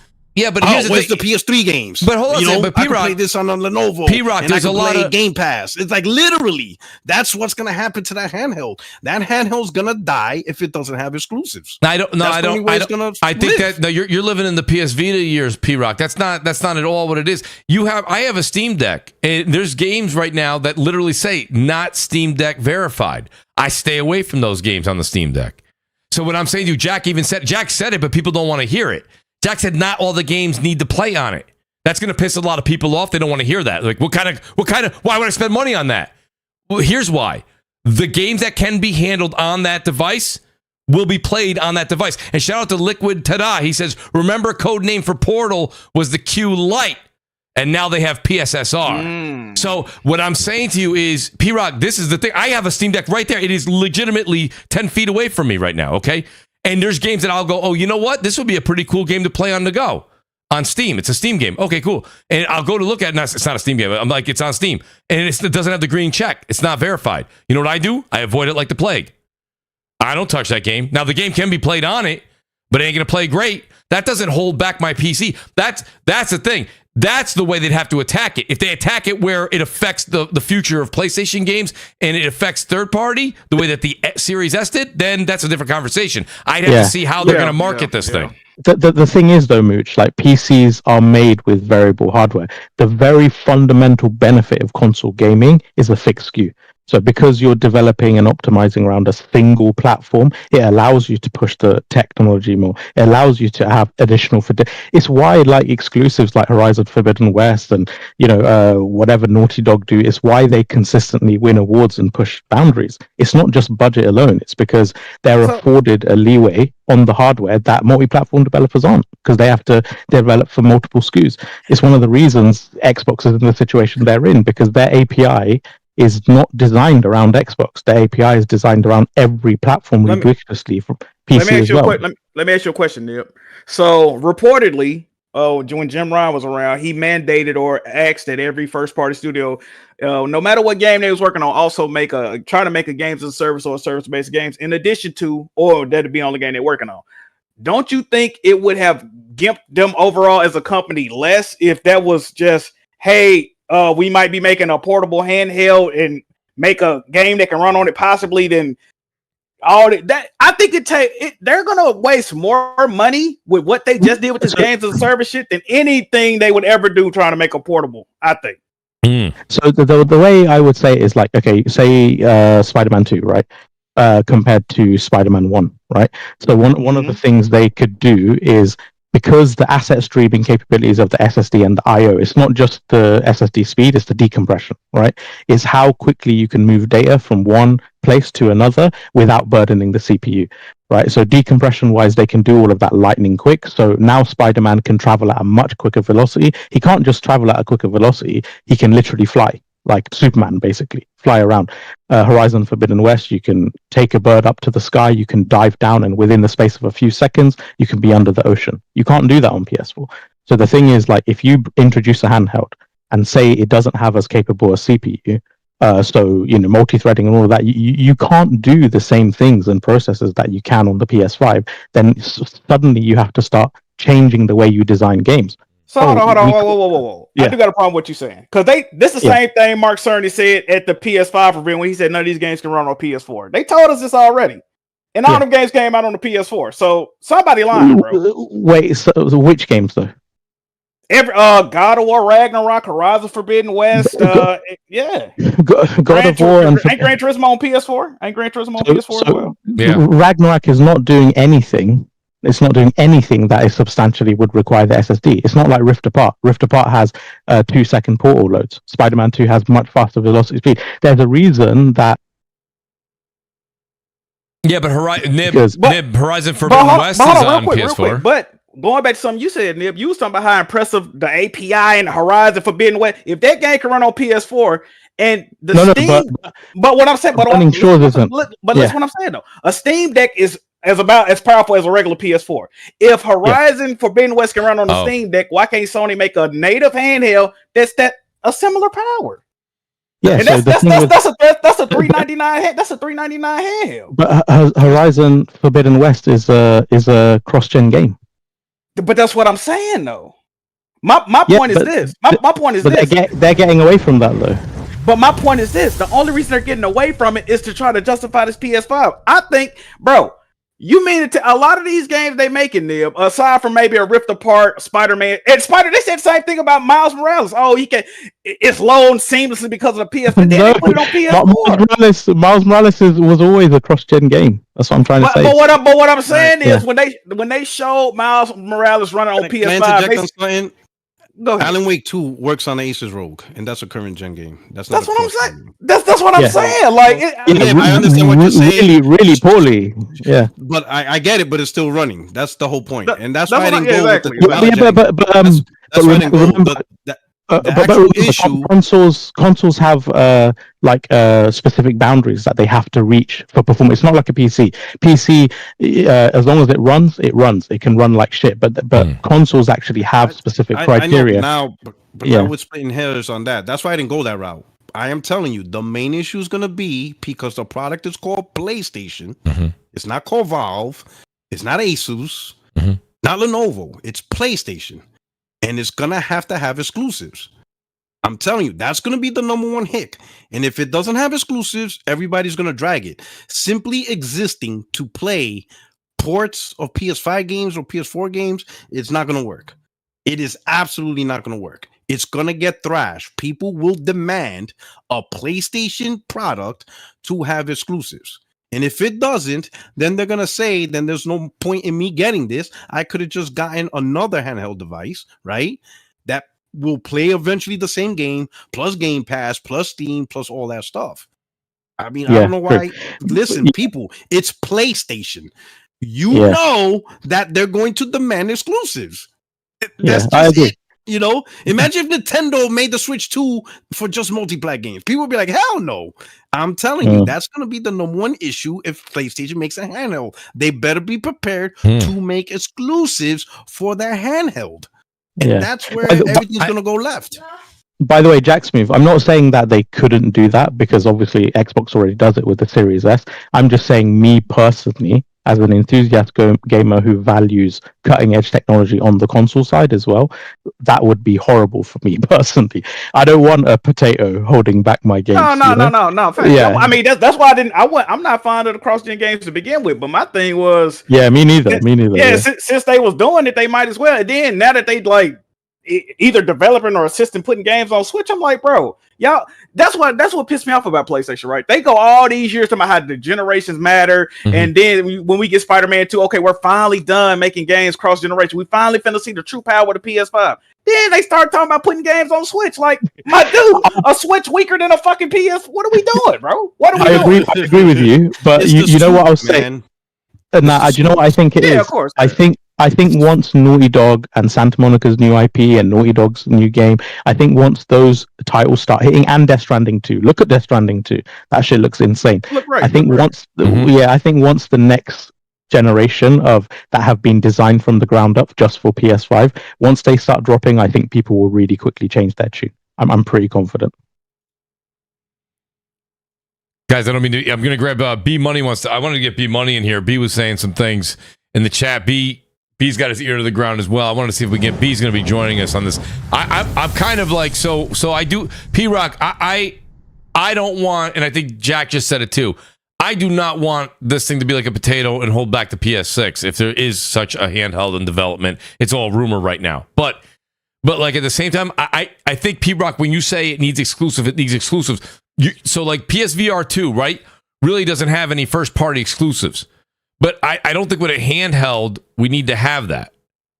I don't know. For some reason, I don't think that's that. You're thinking like the PS Vita. B Money, maybe you can help me out or correct me.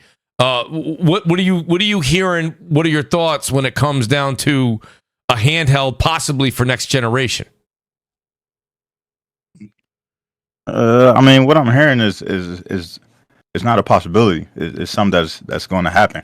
Oh, really? You know what I mean? So. I just listen to the conversation. You know, everybody's kind of all over the place, but what I'm hearing, what they're trying to do is ensure that whatever game is on the base console will be available on that portable device. Mm-hmm. It will be basically just this essentially the same device, just being able to take it on the go. Does that restrict things though? Is that going to do what the Series S did to the Xbox Series X? Pretty much. No, I mean, I don't believe so. Why wouldn't it? I mean, I guess anything's a possibility at this point, but I don't think that's their strategy. But they definitely want to get back into the handheld market. B Money, let me ask you this. Let's say, so this is for the next generation, right? This strategy, right? So you release a PlayStation 6, and let's say X-Men comes out. right? Because we already know through the leak, Insomniac got X-Men rights, right? Right. So most likely it's a next-gen title. So they got X-Men, and by what you're saying, that game has to work on the handheld natively. Right. What's the difference between, a PlayStation 6 and the PlayStation handheld? No different than the Xbox Series X and Xbox Series S. It's the same issue. You have two separate devices with different specs, but that one game has to work on both. It's literally the same scenario. It would be worse, if anything. It would be worse because a handheld will have more of a go. Yeah, it's the same scenario. You literally have to have a game that accommodates two completely different, like two platforms with different specs, two different SKUs. Inferior. You can't max out the PS6 and then magically work on the PlayStation, handheld by simply toning down the resolution. That we already seen. That's not how it works. That's not how memory management works. That's what we assumed. That's what people assumed in 2020. Oh, it's just the 1440p 1080p version of the Series X. Not. That clearly wasn't true at all. Clearly, the memory management and all that stuff had to take into account and all that, right? So a PlayStation 6, a PlayStation handheld, and X-Men will work on both day and date. It will be worse. It will be worse because the handheld won't have the same CPU. Like at least the Series S has the same CPU, even if it has completely different memory allocation and bandwidth and everything like that. But this will have different memory, slower memory, and a worse CPU. So everything you code around the CPU, AI, physics, everything like that is going to have to be changed. It's going to have to be tweaked. It's going to be actually worse than the situation with the Series S. Yeah, it's gonna be terrible. Listen, B-Money, right now, starting today, I'm gonna pray to God you're wrong, bro. I'm gonna be like, please let this dude be wrong. Please, bro. Hey, that's what they got Nixes for, man. I'm gonna pray to God, because if imagine 2028, whatever, they announced the handheld and all games work across both devices, I'm gonna be like, oh. See, I was thinking more along the lines of what we were saying earlier. You gotta think, if you look at a lot of the games that are coming out today, what game has been impressive graphically? That's true too. That's true. Yeah. There hasn't been any, but besides Hellblade, and that game is 5 hours long that has like really no gameplay. What game has come out this generation that has been graphically impressive? Even when they showed the new Ghost game a couple weeks ago, everybody's like, the game doesn't look that impressive. Like, where's the graphical leap at? That's true. Mm-hmm. Yeah, you're true on that point. I think that's the symptom. I think going x86, we were all happy about it when PS4 and Xbox One became the first consoles x86, and I think we were all like, "Oh, this is great." But I think we're now seeing that because it's x86, generations is not really a thing because x86 is like PC. It's like technically speaking, the PlayStation 6 and let's say the new Xbox comes out, let's say it is a console, you can still make a game for PS4 because it's x86. I don't know, man. I think when you like Power PC was different. When you created a new Power PC, that's it. It was a whole new thing. Backwards compatibility wasn't as easy. You really had to take advantage of whatever. But x86, technically, you could still make a game for PS4, PS5, and PS6, and they will all run on all three in 2035. Yep. You technically can because x86 allows you to do that. Like technically, PS4 could stay around for 30 years. Yep. And the PS4 is going to be around for at least another 10 years, I would say. To be totally honest, because to be honest, like you guys were mentioning, all of these games that people play every day, the Fortnites, the Warzones, the things like that, the sports games. None of the sports game makers have moved over and stopped making games for last gen yet. All of them are still releasing games for last gen, and we're 4 years in. And next year, all those sports games are still releasing on PS4. That's right. Well, let's look at so when we talk about this, right? B and P Rock, well, you guys are going back and forth with a lot of people are like, wow, and it's kind of making people think 4 or 5 years from now. How about we think 4 weeks from now? You got the PS5 Pro, which will kind of change the subject a bit, but we can go back and forth because it does. PS5 Pro's coming out. A lot of people that are in the hardcore part of the community going out. I picked up a PS5 Pro. Okay, that PS5 Pro. That doesn't mean that doesn't, like you were saying, doesn't gimp the PS5 that I have at home, right? Like they are coming out with a capability that's going to give me 4K. Well, listen, I'm using these terms loosely, guys, so take it easy in the audience, okay? Right? You got to say that out first. Don't clip 'em. 4K. Don't clip 'em. Right, exactly. Yeah, take I it was easy. gonna say, Cyborg. Yeah. Don't clip 'em. Yeah, take it easy. Take 5. Get a Please pizza. don't say native 4K, Mooch. Don't do it. No, I'm not going there. I'm not going there, Death Singer. But I'm saying trying to achieve 4K, okay, and then getting a smooth 50 to 60 frames on games that were not able to do that with the PS5. I think when you come down to it and you make the PS6 stronger and of course the handheld stronger, you would be in that same kind of predicament. And I think you guys just said it yourself. We've been saying this? It's been a couple of topics and a couple of videos that you guys, I think P-Rock, I'm not sure if you did a video on this or not. A couple of people have been doing this. Have we reached a peak performance? Because like, think about it right now. How many of you guys, even the guys that have the 4090 cards, put all your hands in the air, all you 4090 cards, you guys have 8K TVs? No. Right? No. So my point being is that when the PS6 comes out, is 8K going to be the new norm? Maybe. I don't know what's going to happen 4 years from now. No. But probably not, right? No, Singer, I'm with you. No. So. I'm saying no. So if we're still aiming for 60 frames 4K, you're telling me a handheld that's going to attempt to run parallel to a PS6, is that crazy? I don't know if it's crazy. I don't know if it's that crazy. Bro, the handhelds we got, the Steam Deck and the ROG and all that, it ain't like these are like pieces of shit hardware. Right. They don't run every game great, but they not like trash. Right. They $300. Like they not no crazy price. Like the Steam Deck is not no crazy price, bro. Like no. The thing to remember though, like from like a manufacturing perspective, is like the nanometer process of like basically the PS4 was, I think, 30 something nanometer, and the PS4 Pro I think was 16. So like the die shrinkage was massive. So what that means is you can fit more, transistors on your fab, and it's cheaper to manufacture. You can get more performance for less cost. I think the PS5 was 7 nanometer, and the PS5 Pro is 5 nanometer.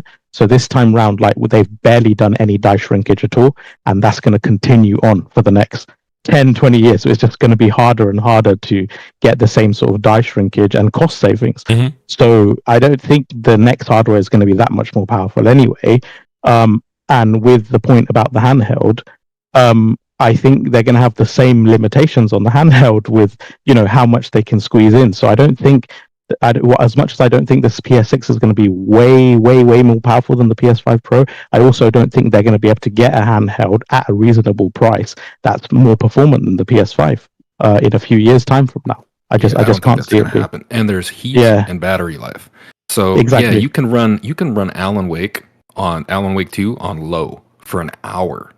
Okay, an hour. You can play that shit on a ROG Ally X, the most powerful, handheld. Exactly. I've done it.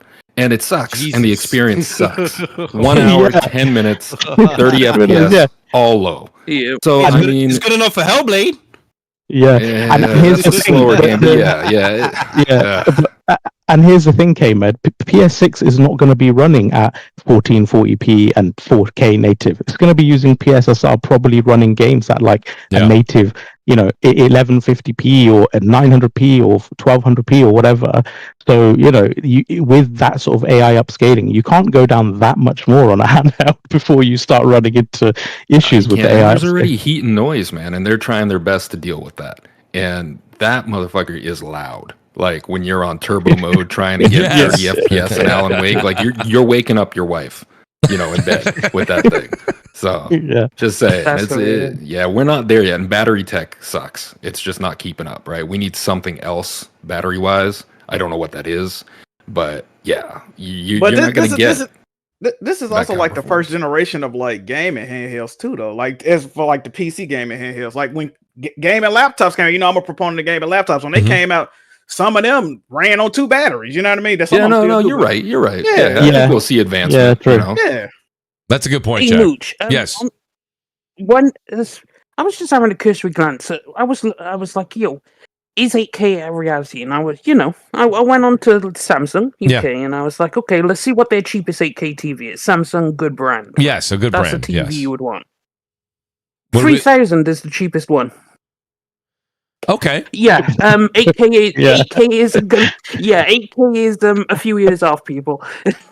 Okay. I think 8K is I honestly think 8K is a waste of fucking money. It's not worth. What's the point? It really is. It really is waste.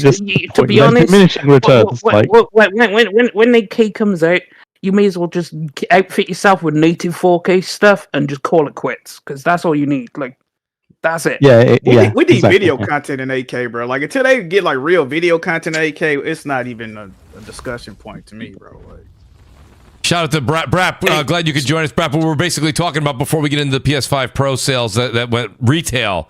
They've been available from PlayStation Direct, of course, for a few weeks now, if not longer. But retail got their first crack at it today. But Brap, what we're talking about is the hypotheticals. We kind of got into a great discussion about what does Microsoft need to do moving forward. P-Rock made a great point to say a standalone Microsoft dedicated handheld would be something in the future. And then we kind of paralleled and said, well, wait a minute. There's been articles, rumors, and B-Money's like, definitely. I've heard a few people like B-Money saying, this isn't a rumor. This is happening, that there's going to be a dedicated handheld that runs parallel, or not runs parallel, pardon me. You got to be careful with that. Doesn't run parallel to the actual PS6, but will play the same game library as the PS6. And that's where we kind of, I don't know if you were listening to the show on the way back home or not, Brad, but what's your thoughts on that? As far as, will that end up holding back the PS6, or considering we're already at a point of where we're seeing our returns right now on 4K 60, 4 years from now, that may not be such a bad feat if that's what it does, in fact.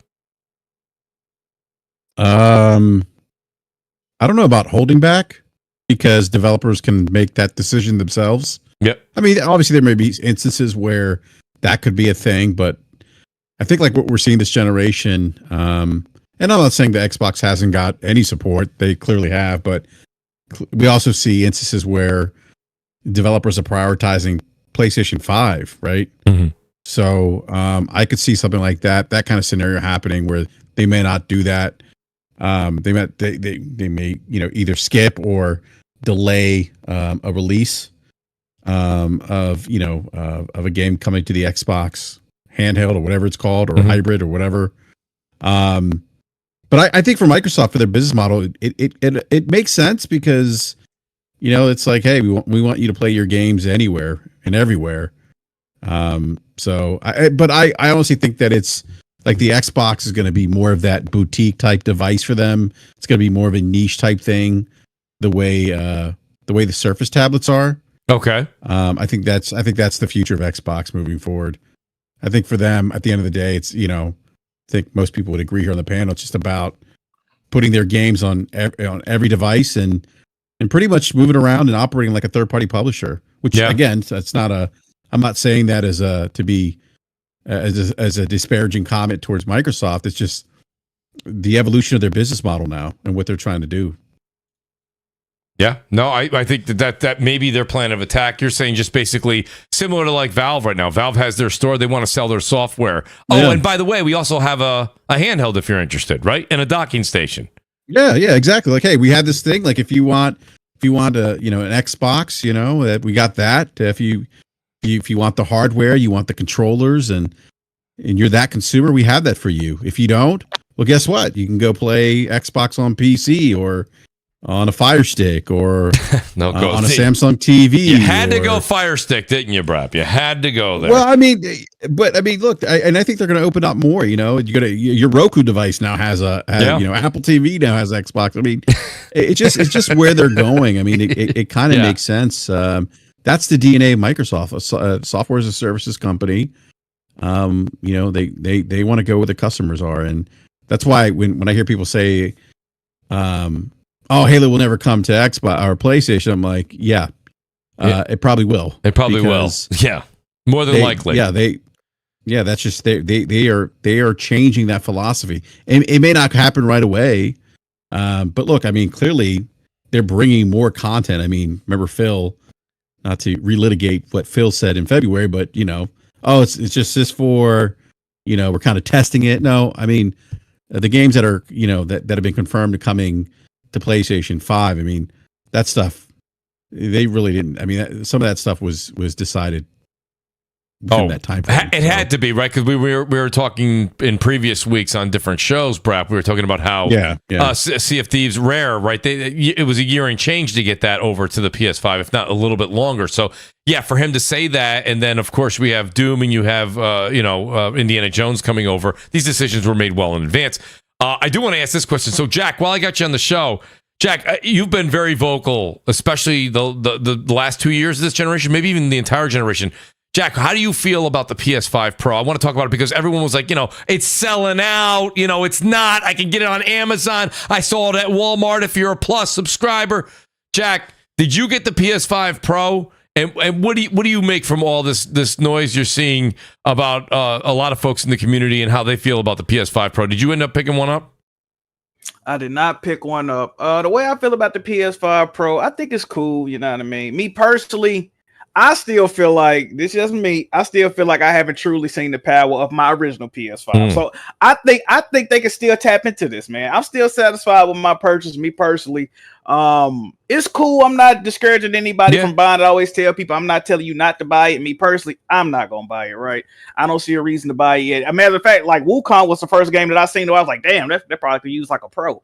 I am seeing a lot of games that I like that are coming to getting PS5 Pro enhanced patches, so that's cool. But I think what I will say though, I think they just did a bad job of marketing. To be honest, they showed me a whole bunch of old ass games that I already played. Like, show me if they would have came out and showed Black Myth Wukong or like some other games that's been known to struggle running on PS5, some newer games, and they were just running way better. I'd be like, oh shit, like okay, I gotta get that. Like, it ain't no way I can't tap into that. But and then they keep doing this thing where they're comparing like the performance mode visuals with the pro visual. Like, performance mode is a GIMP mode visually to begin with. Like, of course, I hope it look better than the performance mode, the muddy ass textures on that. If it don't, it's gonna be an issue. Now, if they were showing fidelity mode compared to it, it look way better, running it way better frame. I'm like, okay, yeah, I need to. But it's cool. I ain't got no problem with it. But me personally, nah, I ain't get one. Okay, so you guys hear that? I mean, I don't know who wants to chime in. P-Rock, what do you think about something like that? Are you picking up a Pro? And I mean, it's funny. So Jack makes a couple good points. The one thing where I think they've done an okay job of showing it against a few things in the fidelity versus, but they have not done a good job of showing it about.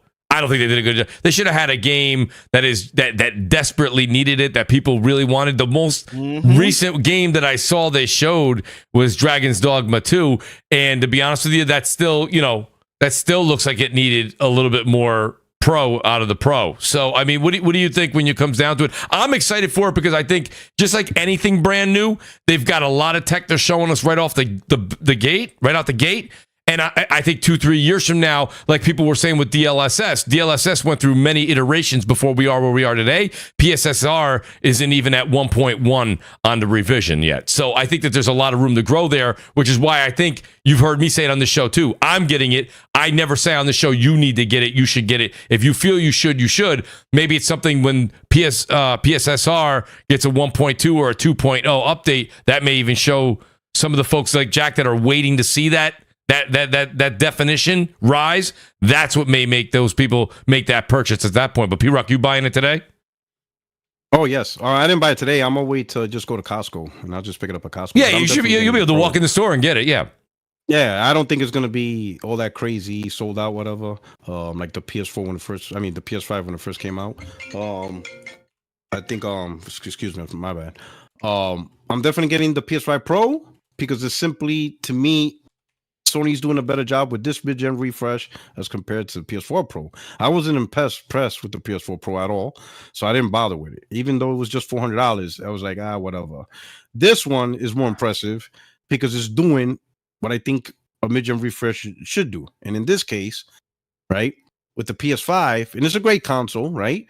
But now with the Pro, you get the quality image and graphics of the fidelity mode with the performance of the performance mode.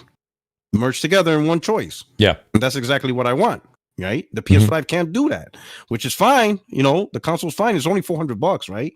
For the digital and $500 if you want the disc, right? For that price point, the PS5 is doing the job that it's supposed to do. I mean, what more can you expect for $400, right? Right. But with the PS5 Pro, right? And I think the best example, I know you mentioned there should be a game that really shows. I think they did show that. What's that? Just look at Final Fantasy Rebirth. Okay. That game is like a textbook case. If you see that game in performance mode, it's blurry. It is what it is. And to be honest, Square Enix hasn't really impressed me this gen at all from a technical performance. I don't know what happened, but they've been slacking when it comes to. I remember the old Square Enix when their games used to be like some of the best technical showcases out there. I don't know what's happening this gen, right?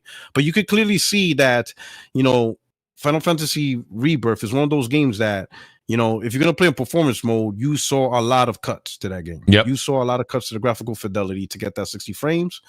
If you really want that quality 4K graphics, you're going to have to stick with 30 frames. You have to pick one, and that's generally true for most of the games. You're going to have to pick one or the other. You want 60 frames, you're going to have to make some sacrifices to visual fidelity, probably no ray tracing and stuff like that, which is fine. If it looks decent, okay, whatever, the frames is more important, right?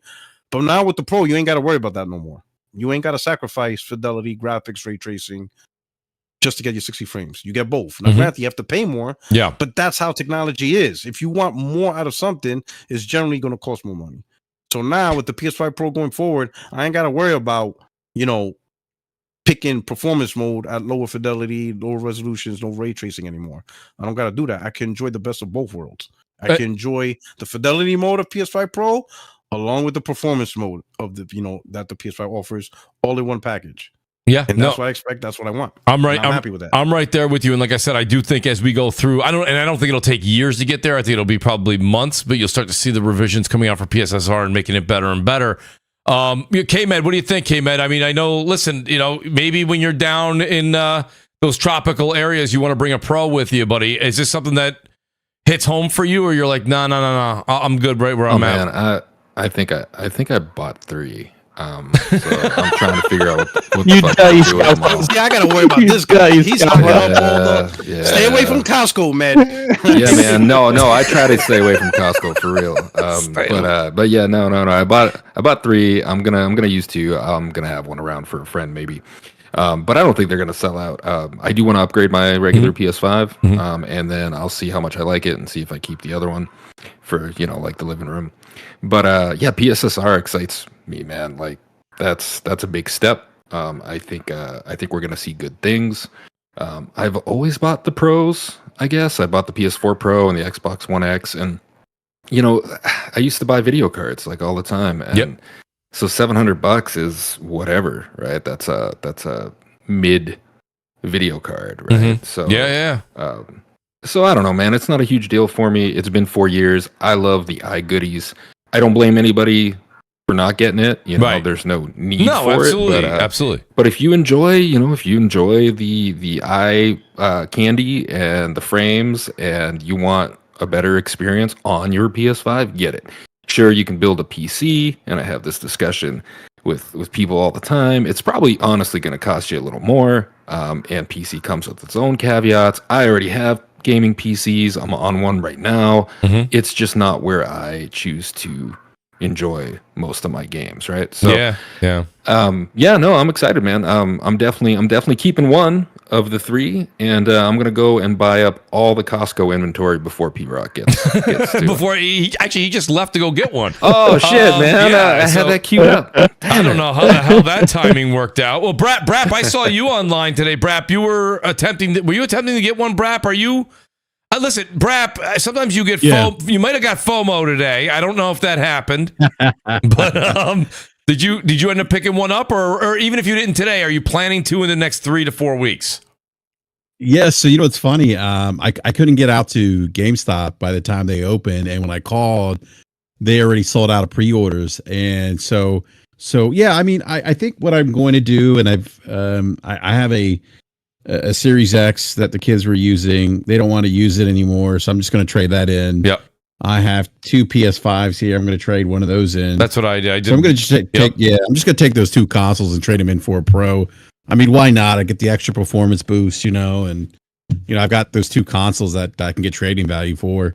And then, when the PS6 comes out, I'll get even more trading value for having a Pro version of the console, which is what happened when I traded the PS4 Pro last time for the PS5. Yeah. So just Moochonomics here. That's exactly what Brap's breaking down for you guys. I had I had 2 Xbox Series X that were mine. I had 2 PS5s. I took one PS5 and I took the Xbox, one of my Xbox Series X's. I traded in, basically paid for one and then some more of a Pro. So I ended up getting 2 Pros.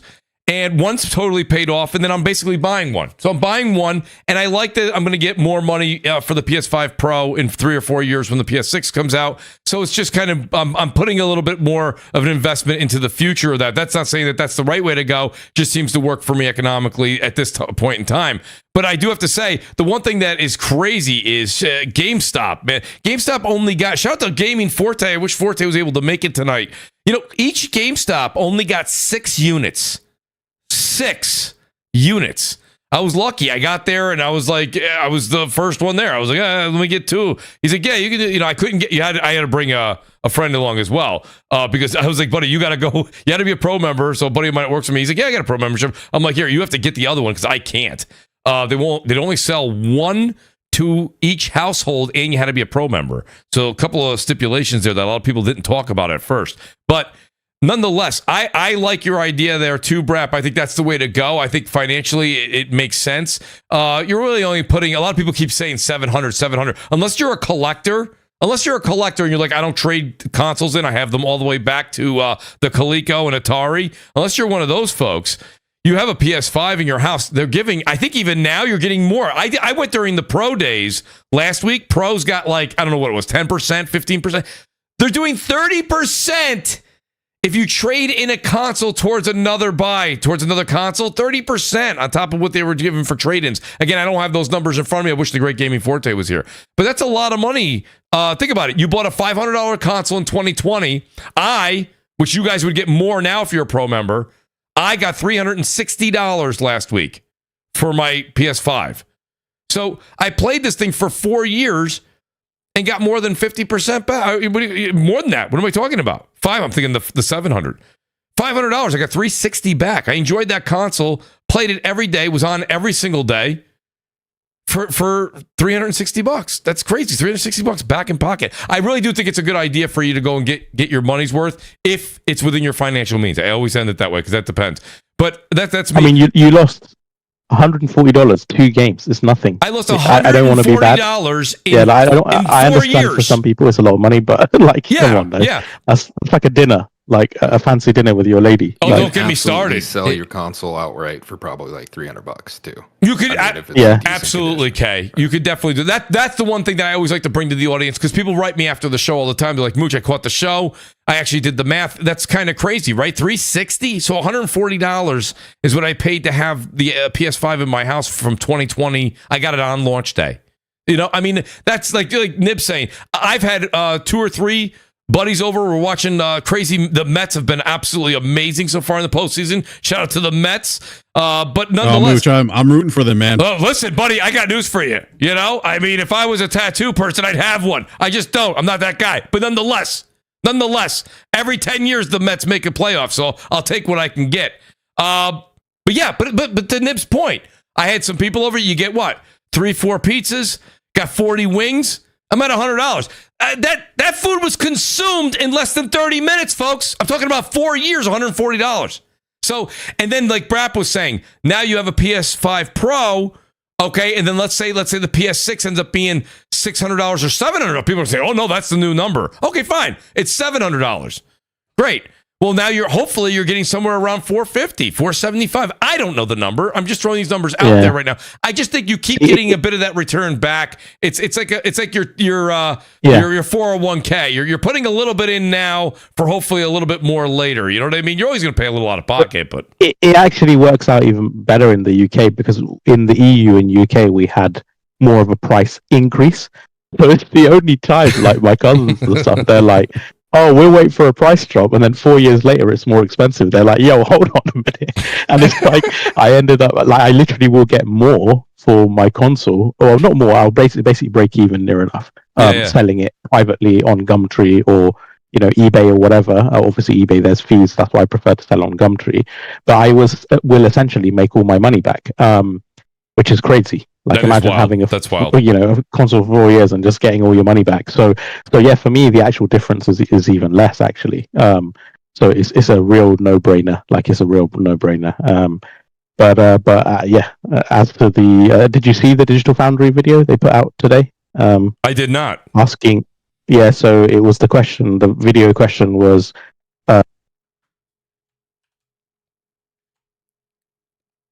It went. That's a great video title. Nib, that is a great video title. Nib, you went quiet again. Can you repeat that? Oh, okay. Sorry. Yeah, the video title was just do they think the PlayStation 5 Pro is worth it? And the long story short, the conclusion was they think it's a really good investment if you're someone who values IQ or performance modes. They also said they think the raster performance difference of the 45% and the 67% extra compute, they think just talking about those is selling the console short, and that PSSR is actually much more of a differentiator than people are, suggesting. And let me just find the exact quote 1 second. Yeah, they just said just talking about the raster and CU performance difference, they believe is underselling it. Wow. And they said it's a significant upgrade, more than the hardware specs alone would let you know. Yeah, I do think I think at the end of the day, you're going to see quite a shocking result from what PSSR does as we move forward.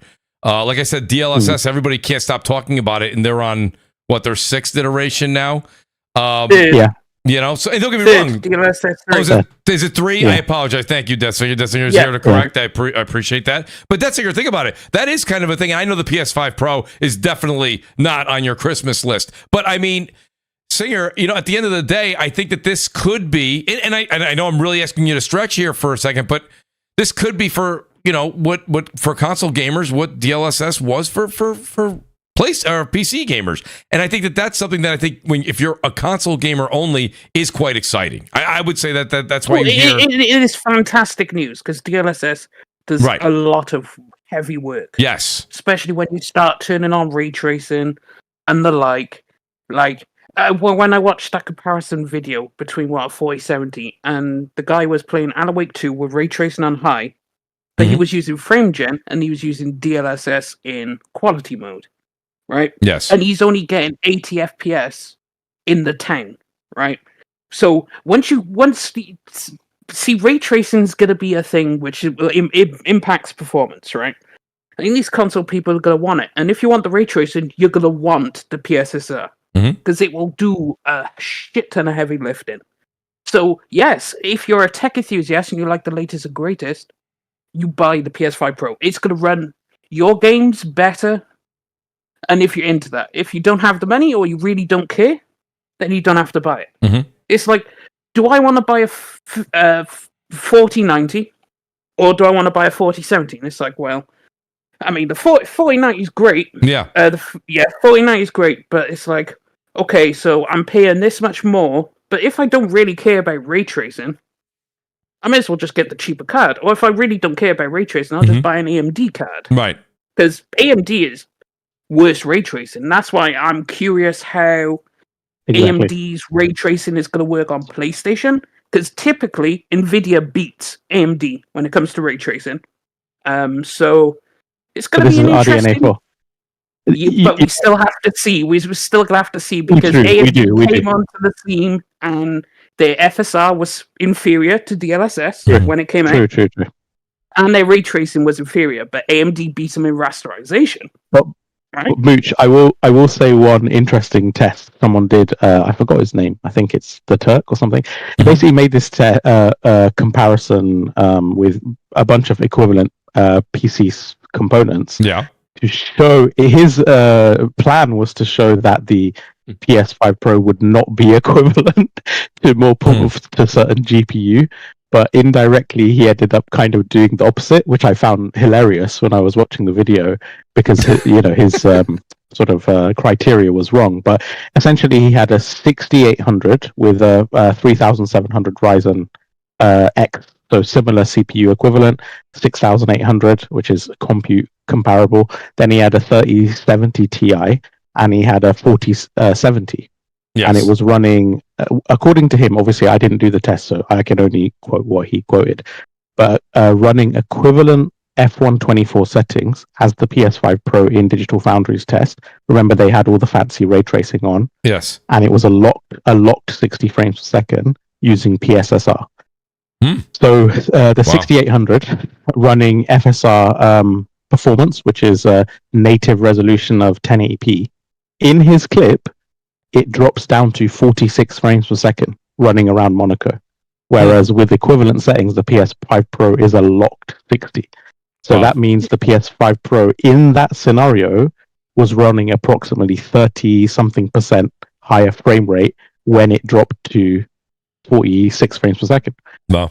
Same again with the 3070 Ti. I think the PS5 Pro was running 18% higher frames at equivalent settings. And the 4070 is the tricky one because the 4070 also dropped down to 40-something frames per second, the low 40s. So again, it wasn't keeping it to a lock 60, but he was running it in DLSS quality, which is 1440p, which I believe is a higher base resolution than the PS5 Pro. But the point is, his test actually showed that the PS5 Pro was running the closest equivalence to the 4070, not to the other GPUs that he was trying to show it is more equivalent to. So I thought that was really interesting because it's like the real only like for like test we've had. And you have to remember, this is beta software. This is not even final code. Like, they're still the developers themselves, Codemasters said, look, we're still experimenting the PS5 Pro and still seeing improvements. So, a year from now, who knows where we'll be? But already, if the performance is already at that level and already outperforming the 6800, which is the compute equivalent, it's already outperforming it by like 30% in certain scenarios. That's really positive. And again, it's that ray tracing thing. Yeah, it's super positive. Bear in mind, though, the 6800 did come out in 2020, right? So it's 4 years old already. It did. So, obviously expensive. But then it's outperforming the 3070 Ti as well. Well, yeah, I mean, the 3070 is pretty old by today's standards because you have the 40 series and now you have the 50 series coming out. And bear in mind, NVIDIA is a little bit tricky because I wouldn't always trust them when their 70s and 60 cards are a waste of time. But the 70s, they're underclocked, essentially 80s, right? That's what they are. Yeah. Mm-hmm. They're just dialed down a bit, 80s. But it's like, okay, I can see it, but then when they did the testing of the 4070, see, I think it's just a little bit below it. But it is around that ballpark. It's more than the 1600. Yeah, so I thought it would come in slightly below a 4070 as well. But in that particular comparison, again, we don't know exactly because the PS5 Pro was running at a slightly lower base resolution, but it was also running. It was also running at locked 60, whereas the 4070 was dropping down to 40. I think it was 44 frames per second. So, again, like it basically was roughly equivalent, but we can't know exactly. But still, it's a really positive test because I was expecting the 4070 to dismantle it, or at least come in quite notably more performant. But in that test, at least, it was basically performing worse in a sense, just with a slightly higher resolution. So again, we don't know. We don't know what the equivalent settings will be. Digital Foundry will have to do a more fine and granular test, but I am excited to see how it will perform. No, shout out to Babor. He says, Nixus, he says, Horizon Zero Dawn Day 1 remaster on PC is an insult. Babor, you're so angry about that. Shout out to Babor, he's here.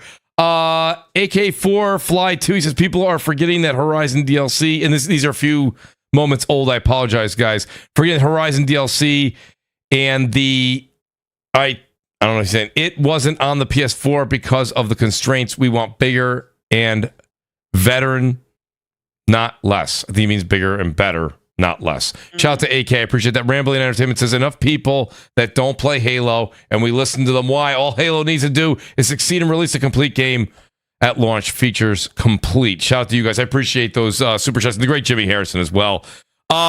So B Money, real quick before I go on to the last topic. B Money, real quick question for you. B, did you pick up a PS5 Pro? Or if you have not, do you intend to? Yeah, I got my PS5 Pro. Did you go GameStop or did you grab it on PS Direct? No, I got it on PS Direct. I got it when they first released the pre-orders. So my question for you, B Money, because you might be the only one on the panel tonight that I know of. And guys, if I'm wrong, correct me. But B Money, what are you keeping your PS5? See, I only told a bit of the story. I'll just tell the quick ending. I had two PS5, two Xbox Series X's. I returned a PS5 and an Xbox Series X to get the two PS5 Pros, but I'm giving my PS5 to my son because he only had an Xbox, so now I'm going to give him a PS5, so he'll have that. But B, why did you decide not to go GameStop, and did you decide to keep your PS5 as well in the house? Yeah, so if you guys don't know, I have 4 kids, and 3 of my kids have PS5s, and I have 1 PS5 in the living room. So I have a total of 5 PS5s in my house. Oh. But what I want to do is my current PS5 is going to go in my youngest son's room, which is he's 7. He basically just took over the living room. Like all my other kids are playing, they all play Fortnite together. They all play like Roblox and stuff. So he's constantly in the living room. So I want him out of the living room. So he's going to take my PS5. I'm going to set his room up, real nice. Set up a little gaming area, get him a gaming chair and a desk and whatnot. Mm-hmm. And he's taking my PS5, and then the Pro is, that's going to be mine. Yeah, that's going to go in my room. So that's for us. I hear that's the only reason why I didn't trade it. You know what I mean? Because I just had to. Yeah, kind of move it around the house. So this would be my 6th PlayStation in the house. Oh Lord! Wow. Sony loving be money. Shout out to Relaxed Paul Gaming RPG. The Jack move you got. He says, "What's up, Jack?" He says, "Digital Foundry already said the Pro is like 45% less powerful than a 4070." Anybody on the panel? Yeah, they didn't say that. No, or at least I haven't seen any video, and I watch every single one of their videos. They did mention they believe it will be less performant, but they said they probably would need to downclock their 4070 to match the performance. But they didn't give a number, and that number wouldn't even make sense because even on Tech Power Up GPU rankings, the 4070 is not that much of a differential from the 7700 XT and the 7800 XT. That is kind of the platform that the Pro is based on. So that percentage wouldn't make sense. It's nowhere near that difference in raster. Yeah. So I don't know where he got that percentage from. Relaxed Paul. I think he probably go ahead, Dutzinger. Pulled it out of his ass. Oh, I was going to say, I think he grabbed it. Maybe if they were talking about ray tracing, I think I know the video he's on about.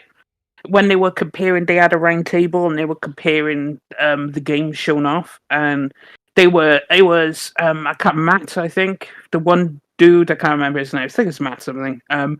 But he was talking about the price to cost, and it was like, it's not going to be more performant than a 4070. It's essentially a downclocked 4070. So it's a weaker 4070, but it's going to be right there. But it's going to be the best thing for console.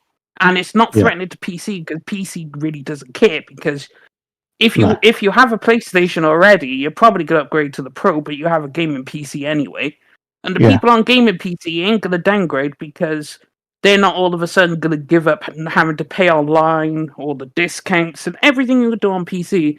So it's like, there is no, it's going to do this and that. So he was just saying, it's not going to be a full-blown 4070. It's going to be a weak 4070. I that's what I said, right? So that's what I heard in the video. But if we're talking about, he said it will be 45% less performant. But in raster performance in the power GPU rankings, the 4070 is only a few percent, like 3 to 5% more than a 7800 XT or whatever. I think it might actually be less on the raster rankings. So there's no way it could be that much of a difference. And if we're talking about RT, traditionally NVIDIA wipes the floor with AMD on the RT side of things. However, the thing is, that is also a big question mark because the PS5 Pro doesn't use RDNA 3 ray tracing. It uses RDNA 4 ray tracing, which Sony, obviously, could just be marketing. He said was 2 to 3 times faster, and in their leak documentation says in cases up to 4 times. So we don't actually know how it will perform. But also, you missed the caveat there. He said compared to the PS5, so 3 times faster than the PS5. So the Pro will be 3 times faster. So what is the normal PS5 running? 3 times faster than that may not necessarily equivalent across. And if it's AMD doing ray tracing, I'm going to tell you now, more than likely, when it comes to PC RDNA 4. It's still not going to be as good as the other. Yeah, I mean, I agree. It's not going to do that. Like the 50 series is going to wipe the floor with it, and it'll just be what it is. It's always been. So. For context, it will be 2 to 3 times faster at RT than the 6700, because the PS5 is basically an RX 6700 vanilla. Yeah. Well, there you go, and I appreciate that. Relax, Paul. Got the panel all sorts of in a tizzy there. Let me go this. I do want to ask this question here because I want to talk about games for a second. Silent Hill 2 comes out, and it's kind of I think it's caught a lot of people off guard. You may say that's old news now. I'm going back about 2 weeks ago once people kind of got their hands on it. Jack, my question for you isn't as simple as you think. It's not just, Jack, did you see the reviews? Do you like the game? Are you going to play the game? I mean, you could answer those questions. But Jack, here's my question for you. And I know the reason I go to you, Jack, is I think that a lot of people go to you as you're a loud critic. You criticize if a game is good, it's good. If it's bad, boy, you're going to let people know about it. Jack, when it comes to Bloober Team, like, let's be honest, like, the resume wasn't impressing a lot of gamers. So should we be writing off, and I'm guilty of this too sometimes, should we be writing off teams? Because Bloober Team did not impress on multiple fronts in their last couple of games. They come out here, and you see some of the most die-hard Silent Hill fans, Jack, saying they nailed it. They got everything that I wanted out of this, something that a remake should be from the ground up. They did everything right, or let's put it this way, not everything. They did a lot right, where I didn't expect that to come from this team. So my initial question to you, besides are you going to play it, do you think it looks good, is should we give teams a fresh start every time they go to the drawing board, and not, because people were saying this was going to be dog shit just because it was Bloober Team. You know what I mean, Jack? Yeah, Silent Hill 2 definitely looks very decent. I'm thinking about picking it up. Only reason I haven't bought it yet, I've already bought like 5 games this month. You said that on the stream. You're like, I'm playing about like 3 more. So it's like, damn, bro. Like, it really wasn't, because when they first showed it, it looked like dog shit. I'm gonna be honest, it looked like dog shit. Yeah. But it looked better every time they showed it, and it came out and got very high Metacritic. But yeah, Bloober Team, they ain't really. What was it? The Medium they had worked on, some of the other. They worked on the game Basement Crawl on PS4 during the launch. They released a lot of bullshit. So it's like, but at the same time, if you look at the day of like Compulsion Games, right? I played Compulsion Games first game Contrast on PS4. I believe. PS4, during PS4 launch came out with Contrast. I thought it was decent. Then they came out with We Happy Few, and I really wasn't feeling how I was looking. But then now they showing something like South of Midnight. It's like, damn, okay, like they really cooking with this. So yep, I think we should always give devs another shot. Well, first of all, if they bring out a game bad enough and they still ain't out of business by the time it's time to release another game, I'm willing to give anybody a second chance. I always believe in that. So, yeah, man, Bloober Team, they did their thing with this one. I'm happy that the game turned out well. I never want a game to be bad. I think people feel like I be wanting these games to fail, or I want to hate on the game. Having good games to play is never a bad thing, right? Especially in this community. I don't know why people would even want the opposite, but it looks dope, man. You know what though? I've only played Silent Hill 1. As far like on PS1, so I've never really even played the series like that. But I wouldn't mind picking this up. I think I'm gonna end up picking this up. I picked it up last night, and listen, not fair. I'm not going to even give it any type of critique at all. I played an hour of it, but if I say this, I don't mean it in regards to it's the same game. But if you enjoyed what you got when you played Resident Evil 2 remake, like that.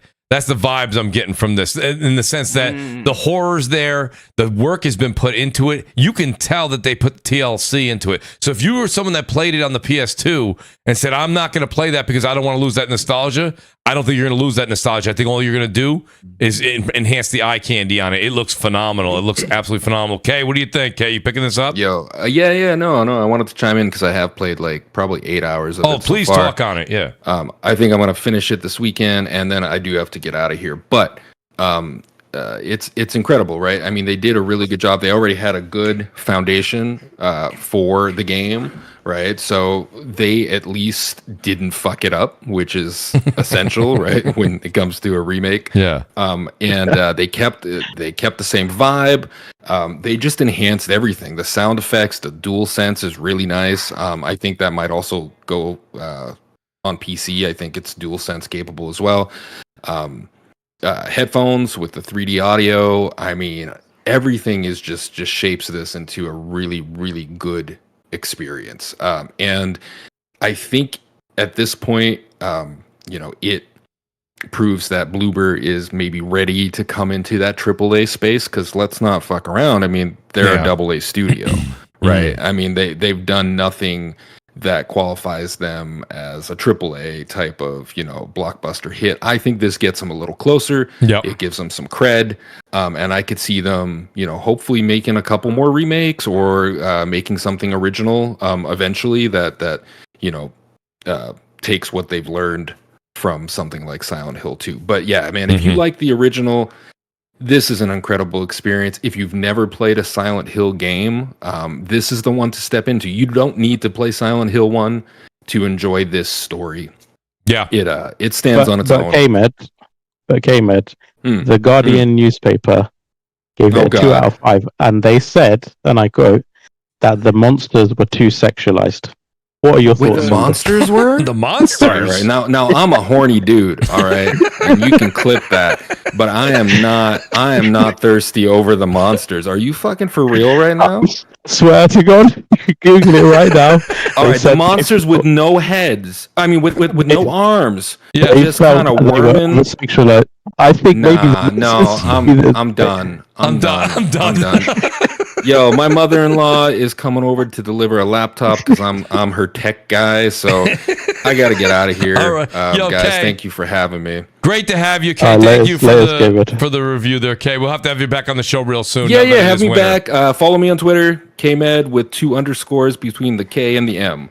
And I do giveaways. I talk bullshit. I have awful takes. And you guys should all follow me out there. I will let you guys be, and I gotta go. Serve the mother-in-law. Everybody loves a mother-in-law, right? Absolutely, Kay. Absolutely. You guys should follow him. He's a really good follow. Yes, if you're all right, guys. Have a great night. Thanks. Enjoy your weekend. Appreciate it, Kay. Alrighty, guys. So now the game is available on PC as well. Death Singer. I have to go to the resident PC specialist. Singer, are you picking this up?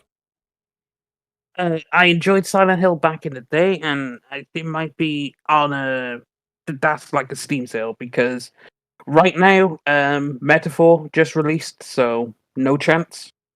And then obviously, like, my priority is Metaphor.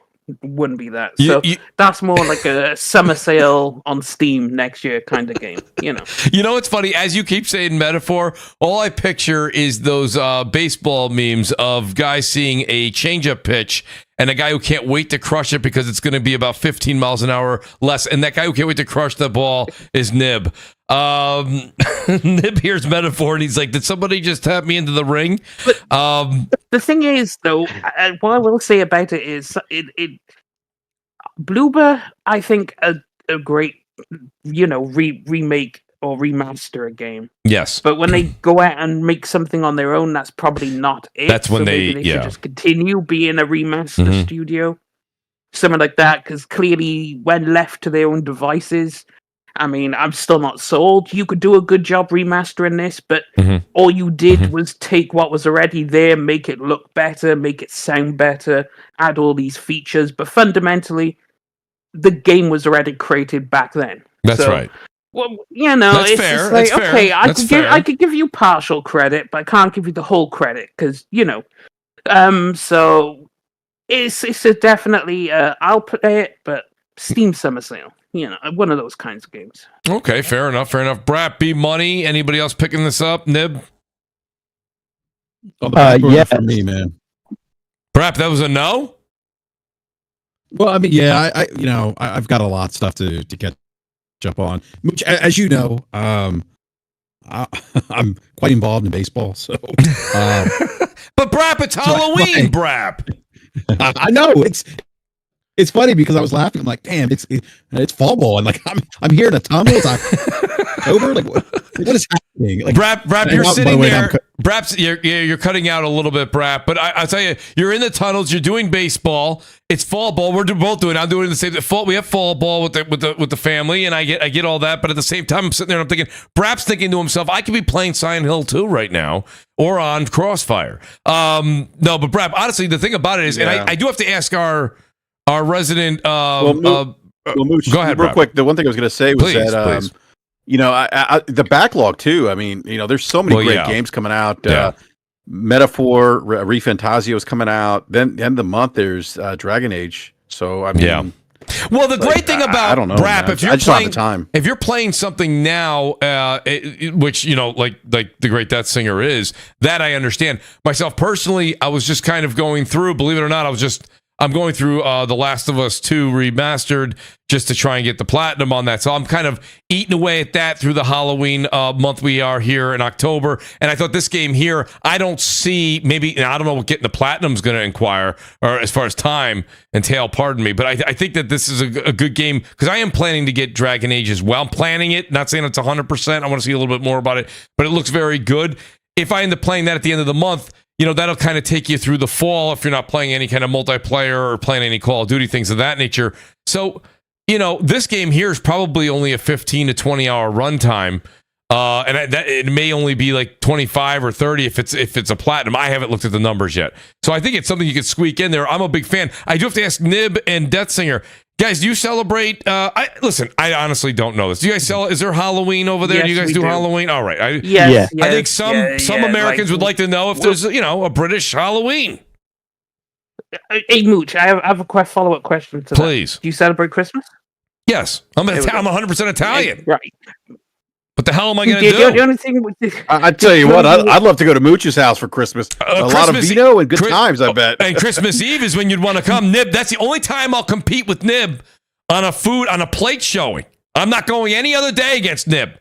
But when we do our fishes, what do you have as a plate showing on Christmas? We do the 7 fishes. I mean, any kind of fish you want, it's going to be unbelievable. We've got scallops. We've got shrimp. Shrimp served like 18 different ways, I might add, but that doesn't count as you can't count all 18 of them. But I mean, everything, bacala, everything you want to have is there, buddy. It's unbelievable. And the wine's flowing, right? Absolutely. My family, we do it pretty big. We usually have 2-3 leg of lambs. We'll have roast chickens. We'll have curries. We'll have David. It is a beast. If you ever see, it's like something out of a movie. We'll do a plate off. I'm prepared to lose. That's fine, Nib. We'll do a plate off on Christmas Eve. You do a lot of the heavier meats, which by the way, everything sounded absolutely delicious. But we do the calamari, then we do a cold seafood salad as well. It sounds more sophisticated. Your spread. No, I think yours sounds absolutely sophisticated as well. Are you kidding me? You've got the scallops and everything, geez. Well, it's just we do the scallops. You do them in a couple different ways. Like I said, then you have the octopus, and there's different things. It's just if you love seafood, you love it. If people are listening to me speak right now and they don't like seafood, they're like, I ain't going to Mooch's house. I don't want nothing to do with that. I think yours is more appealing to I masses. Had one of the best Italian meals I've ever had the other day, man. Insane. What it was really simple. It was just shelled king prawn. I can't remember where it was from. Okay. They imported it from some foreign country, these fat off prawns in this garlic lemon butter. Oh yes. And then they had a garlic bread. But the thing is, the garlic bread on the outside, it was had a fried crisp, and it was super soft and garlicky on the inside. Mm-hmm. I haven't had garlic bread with that texture before. Unreal. And you just dip the bread into that seafoody, garlicky sauce, and it was just did they really melt good. A little bit of a Parmesan Romano into that sauce? Yes, so make it a little bit, that's what gives it that creaminess. If not, they sometimes they'll take just an egg yolk and beat that and put that into that. That also gives it a nice creaminess. You don't cook it till it's egg. It just stays almost very liquidy, very liquidy. It's delicious. Exactly, yeah. And you do that with a nice thicker pasta. It's unbelievable. Okay, I'm starving, guys. I don't know about this. Next Crossfire is going to have to be done at a restaurant. I was going to speak on the metaphor. Please. Probably annoy some people. Yes, go ahead. You'll offend half the internet. Go ahead. Oh, Dib, come on. It's an anime. Go ahead. Brap, put your seatbelt on. I think this week I've had all the Atlas fanboys come at me. It's really funny. So I was going to get Silent Hill 2. I just finished the Plucky Squire today. And ordinarily I would have jumped to... I haven't started Plucky Squire yet. I downloaded it, but I haven't started. What's the runtime on that, and how is it? Real quick. 8 hours, I gave it a 7 out of 10. Okay, fair enough. It is on PS Plus, so, as in terms of a low-cost experimentation. Art direction's fantastic, has some really creative elements. 8 hours is the platinum or just completion? Completion. Okay. Yeah, I would still recommend playing it because of the unique novelty factor and the puzzles, and it does have some innovative elements, and the art direction is beautiful, but it does overstay its welcome, even though it's only 8 hours, and the gameplay is not the most mechanically complex. But anyway, so I was going to get Silent Hill 2, and then I played the Metaphor demo, and I didn't really enjoy it. I did say in my impressions of it that it could just be a demo thing because Atlas games do start slow, right? Although I didn't think that was the case with Persona 5. It started in the casino palace. I thought it was frenetic and fun and vibrant. So, but this, I don't know, I just thought it was really slow. But the majority of the demo was just cutscenes and dialogue, I think 40 minutes worth or something. And most of the gameplay was just running in a straight line. And the combat was too easy as well. So, but then in my head, I was thinking probably it could just be tutorial, right? Then the other thing as well is I thought the graphics were atrocious and the art direction was really bad. No! Yeah, usually I love I love Atlas's art directions. Well, at least Persona is the only games I've played from them. But I thought this was awful aliasing, just jaggies everywhere. It has this horrible sepia, reminds me of PS3 gen color grading over everything, too much fine geometry and too much shimmering. And there was just a few little things about even the trees and stuff. The way I described it was, chromatic aberration. It's like they said, "Oh, we like the look of that. Let's just make the whole art direction chromatic aberration." But the thing is, there are parts of it that look unbelievable. The menus are so slick and wicked. I love the combat art, how things look when you're actually fighting. But just the general world, I really dislike the look. And I said in my impressions, to me, it feels like PS3 technology. It feels like PS3. And the funny thing is, loads of people came at me, and what did Digital Foundry do? They released their analysis and they basically repeated every one of my points. Literally every one of my points. PS3 rendering technology, about the anti-aliasing, the shimmering, like all of them. So that was, even though I felt bad, I felt good. I was like, yeah, fuck you. What do you guys know? Like, unless Digital Foundry tells you something, you guys won't know. Like, I'm not one of those people, you know. So that was good. But then at the same time, like, I read these reviews and they're like glowing, and I'm thinking, I can't be that far off, right? I've never been that far off on a game in terms of my impressions and the critical reception ever. So I'm thinking maybe it was just a demo thing. And I watched some of the impressions and stuff, and heard, you know, different people talk about it on the live streams and stuff. And a lot of them did say it does start really slow, but like, the more you play, the more you unlock. And not just that, one of my critiques, they kind of assuaged. Like, they said the level design opens up way more, and it kind of gets like semi-open deeper into the game you go. So those things like were music to my ears. I was like, okay, so it's not just going to be like running down a straight line. There is going to be exploration. There is going to be, you know, more layers, which, to be fair, I thought it would be the case anyway. So now I'm thinking I do need to get it, even though I don't like the visuals and I didn't really like the demo. I've always loved Persona games, and you know, so I've got to give this a go. But even though I think it could be a phenomenal game, and I will give it its flowers, or Game of the Year if it deserves it, there is no way you will ever catch me defending PS3 level rendering tech in 2024. That is not me. I'm sorry. You can have the best game in the world, but I won't drop my standards to think that sort of visual fidelity is what we should be striving for in 2024. That's just not me. I feel like every anime-based indie game, every anime-based AAA game I've played this entire generation has had better image quality and graphical technology than now that Nib has said his piece, Brap, Death Singer, or even Jack, right? What do you guys think about Nib's opinion piece?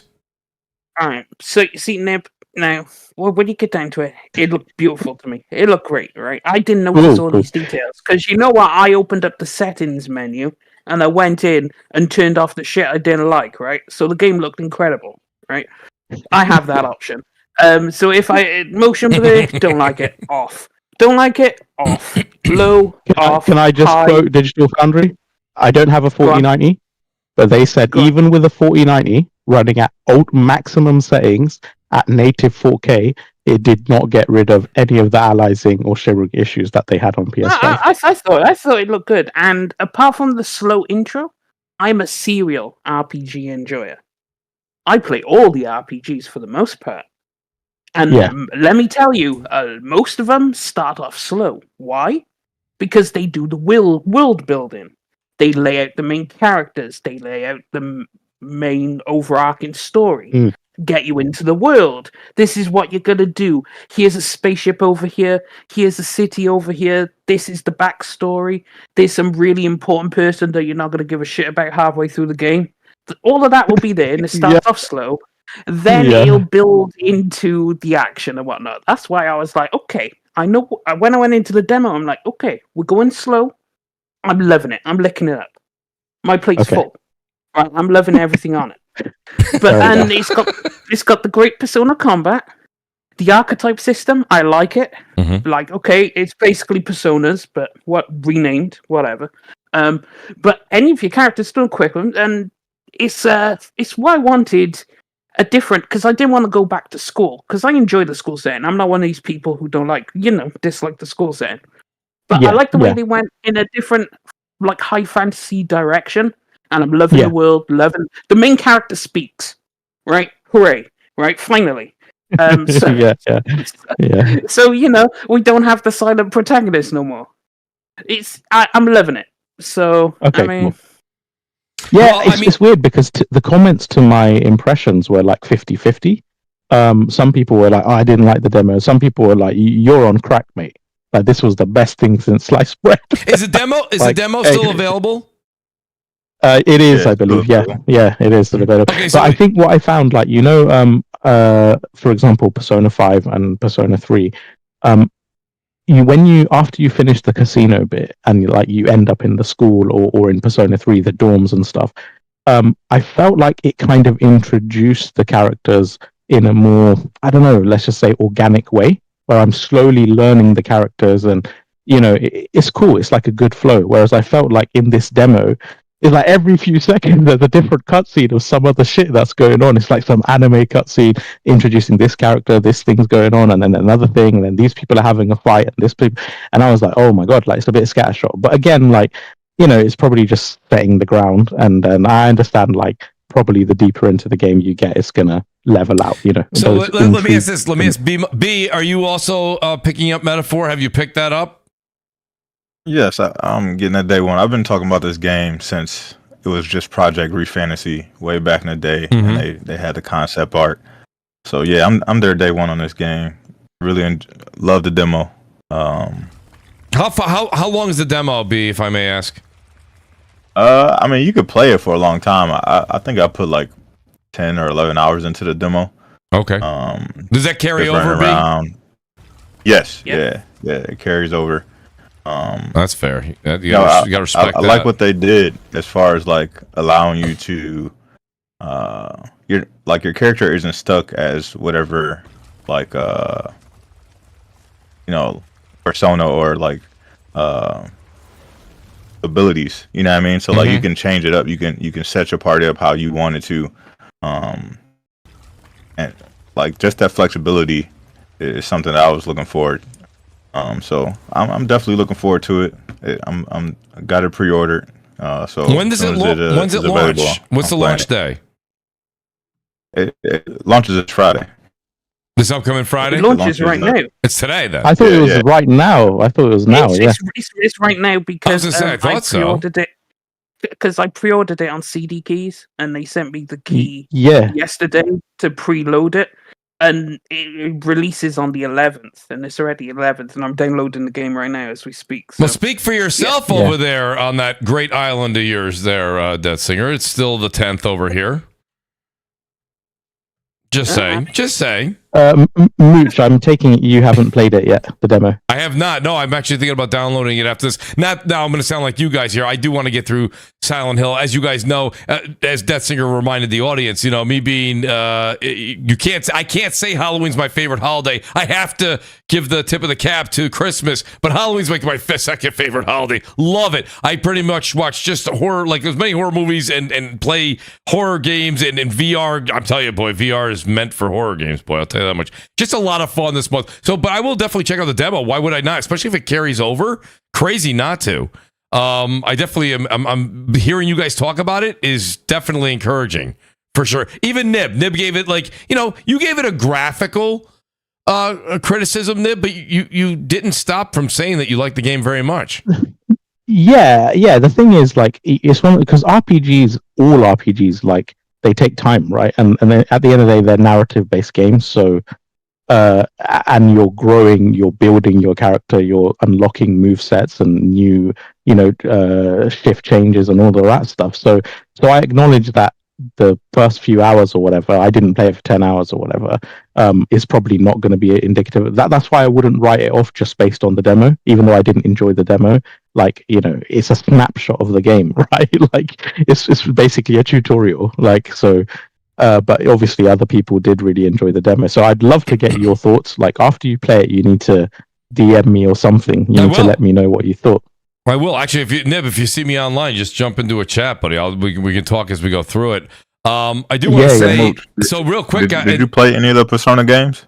B, I haven't. B, but here you may say, well, then Mooch, maybe this is going to be a 50-50 for you. That's fine to say. But I talked to Death Singer behind the scenes, and the whole thing with Persona is 200 hours, and the schools were involved before you got into the dungeons and this and that. The fighting's always, I thought, been pretty cool, but the whole school thing didn't intrigue me as much.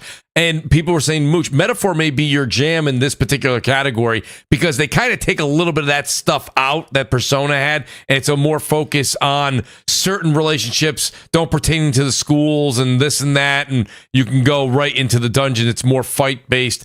B, does that hold water? That's what I've been hearing from some of the fans. Yeah, I mean, you still have to do some of the social stuff. It's a different setting. What I mean? It's more high fantasy, so you don't have like you don't got to go to class. You ain't got to, study for tests and all that nonsense. But I mean, you still have, to have the conversations to, build relationships with your companions. That unlocks different, that grants you different skill points, so you can unlock like new moves and stuff like that.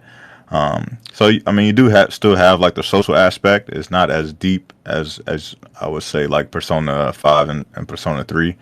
I think that's a good thing though, coming from my world. I don't know how you feel about it. Yeah. I mean, I could take it or leave it.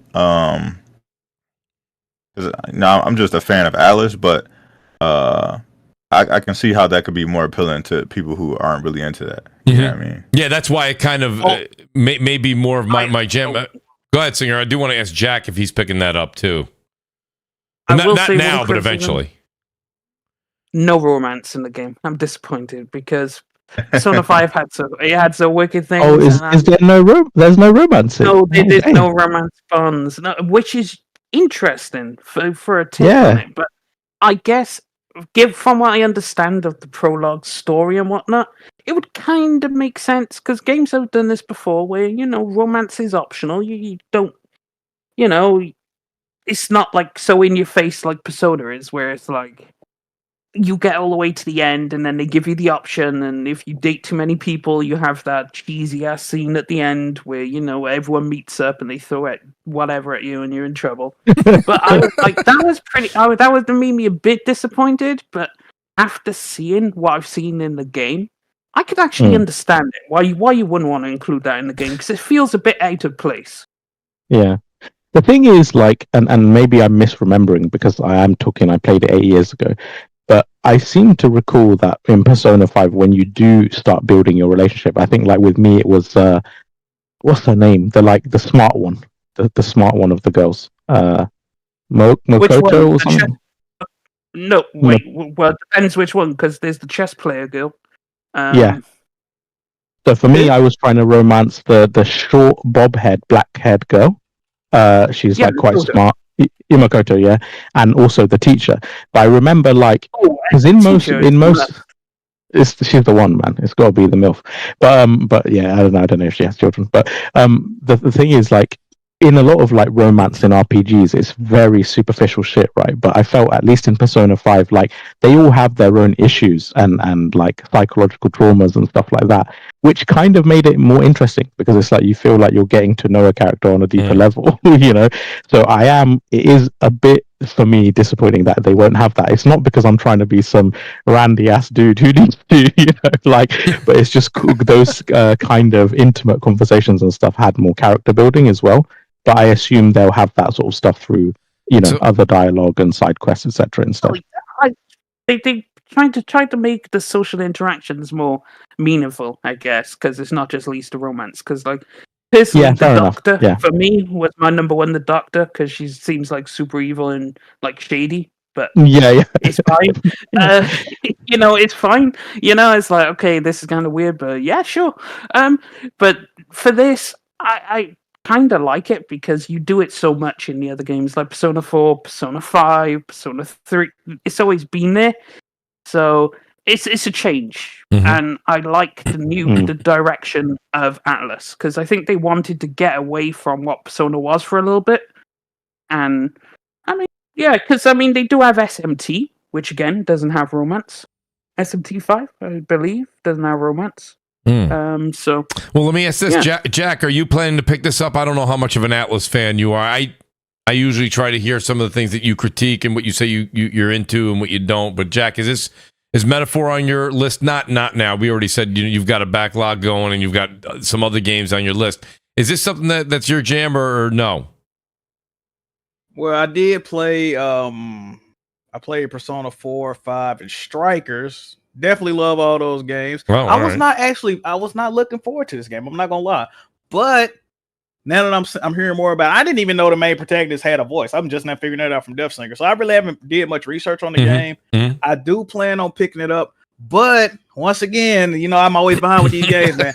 I gotta play. I gotta play Persona 5 Tactica. I gotta play Tactica, and I gotta play the P3 remake. I gotta play them two games.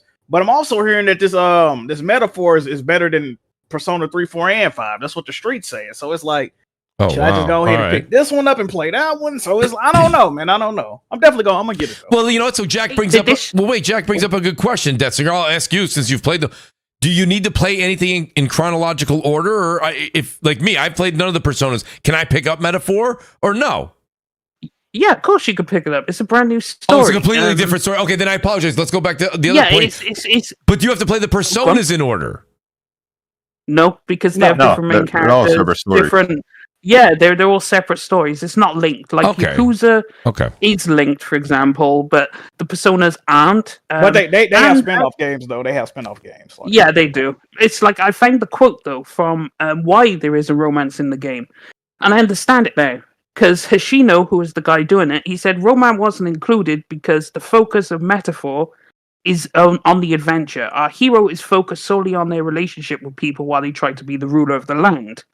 Whereas in contrast, Persona is about teenagers, so romance was added. Because a lot of our games are based around the idea of teenagers living their lives, so what teenager doesn't want romance? It's part of the setting, right? So yeah, it makes sense. You know, you're trying to be the ruler of the land. Yeah, you don't need romance. Doing that. I mean, I get that. Adults love romance too, right? Well, yeah, but you are on a quest to become the ruler of the land. You ain't got time for that. I would say, you know, you probably got horny around the years of God. Probably. I don't know about you. But yeah, it's not an issue. At the end of the day, it's not a big deal. Like I'm sure they've you know, at the end of the day, the reviews are really good as well, right? They're really strong. So clearly, something about the story, about the gameplay, and everything resonated with a lot of people. So you know, even though my impression were negative of the demo, I really want to try it out now, probably more than before, because I'm like, hold on, what is going on? It's like, you know, maybe it'll surprise you in the final rendition. Relaxed Paul Gaming comes back. He says, for the person saying I was talking out of my ASS, you guys know ASS, he said, I found the clip It's on Digital Foundry Direct. Weekly, 180 at the 1 hour and 4 minute mark. Is that so? Just going back to that, he said he found the clip. Yeah. It's on the Digital Foundry Direct. I'll check. All right, he's going to double check. Relax, Paul. I will see you next Thursday. We may have to have Nib back on here, even if he can only come out for a short period of time to defend his kid. But it wasn't Nib that said it. I believe that might have been K-Med that said you were talking out the other side of yourself. That was not. I don't think that was Nib, but Nib. Yeah, that was K-Med. I just said I hadn't personally heard them say that, and I thought I'd seen every single video of theirs, but I'll check it out. Like, in fact, I'll do it while you guys are talking.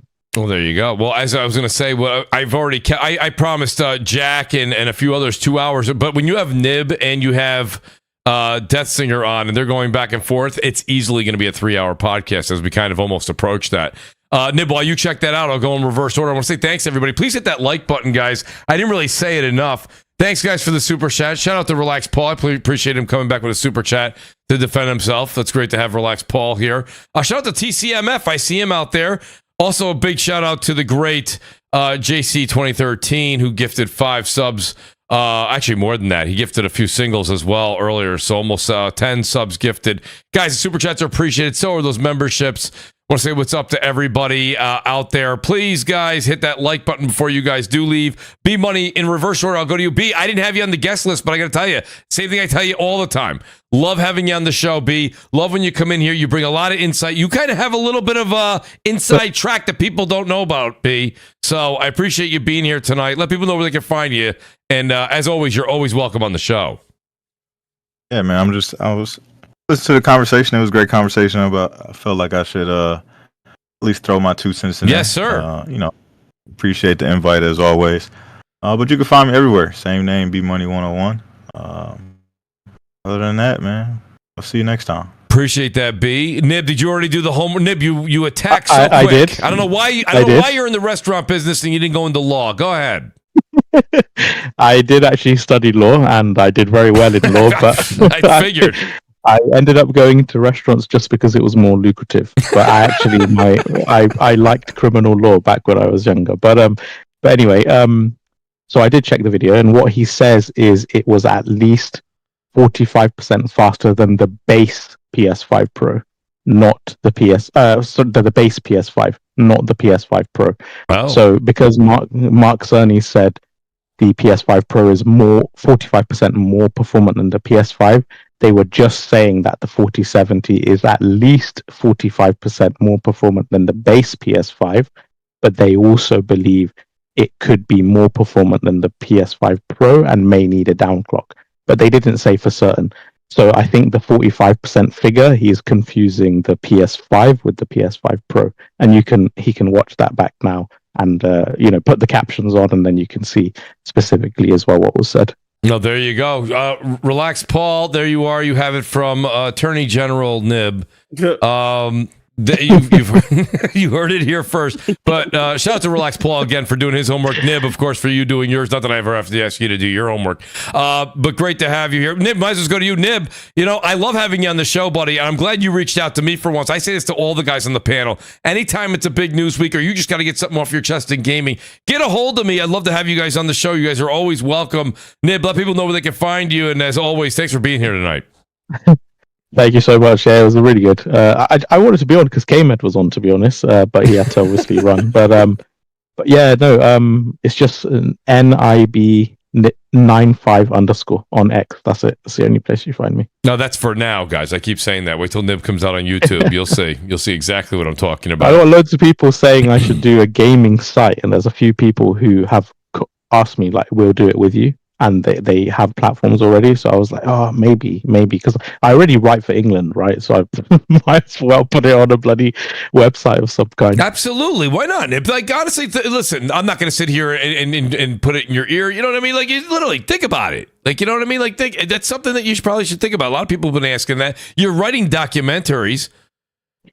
Yeah, exactly. Because they were, I don't know. I'll think about it, to be fair. Yeah. Well, Relax Paul says just play the clip live. I'll get the clip from Nib and we'll play it next week, buddy. I right now I'm not going to be able to do that right at this very moment. Shout out to Relax Paul. I appreciate him. He's here though. He's listening. He's everywhere.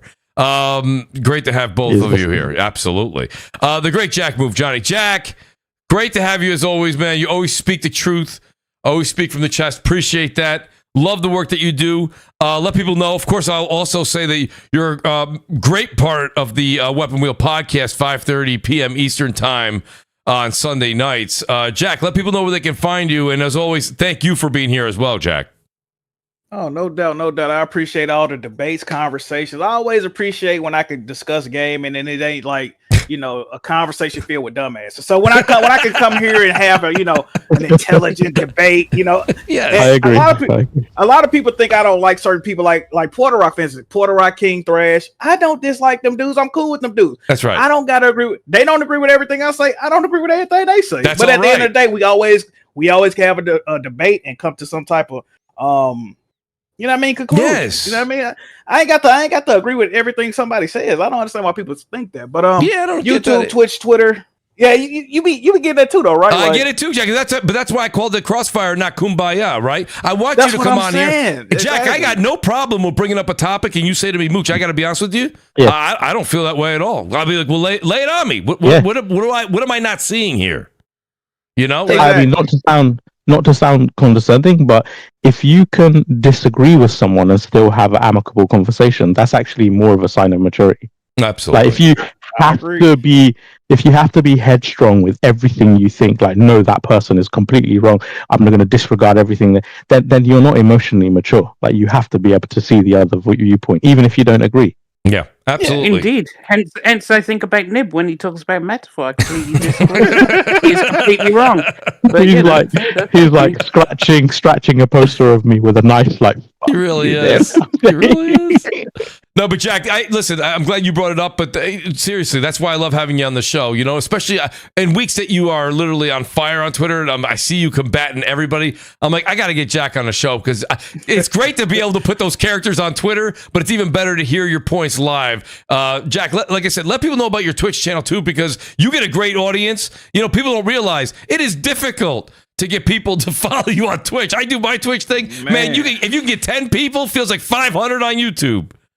Definitely do. Yeah, man. YouTube, Twitch, Twitter, PSN, Jack Move, Johnny, man. Y'all know how to get in touch with me, man.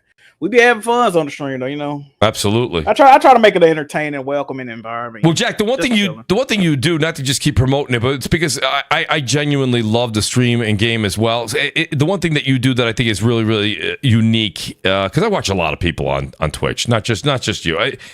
You keep the audience engaged. You keep talking to the chat, and even when you're not talking to the chat, you're giving your impressions of the game or what's going on in the community or what's happening in the news.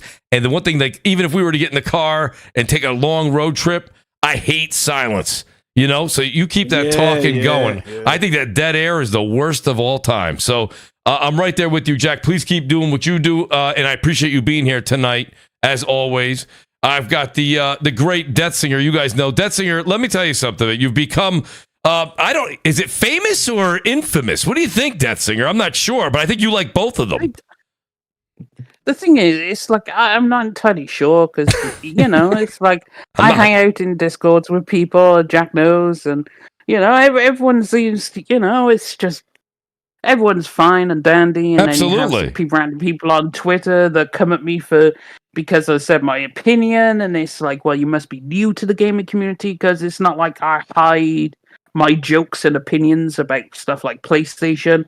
I will crack a joke all day long how Horizon didn't get a single award, but I don't hate it.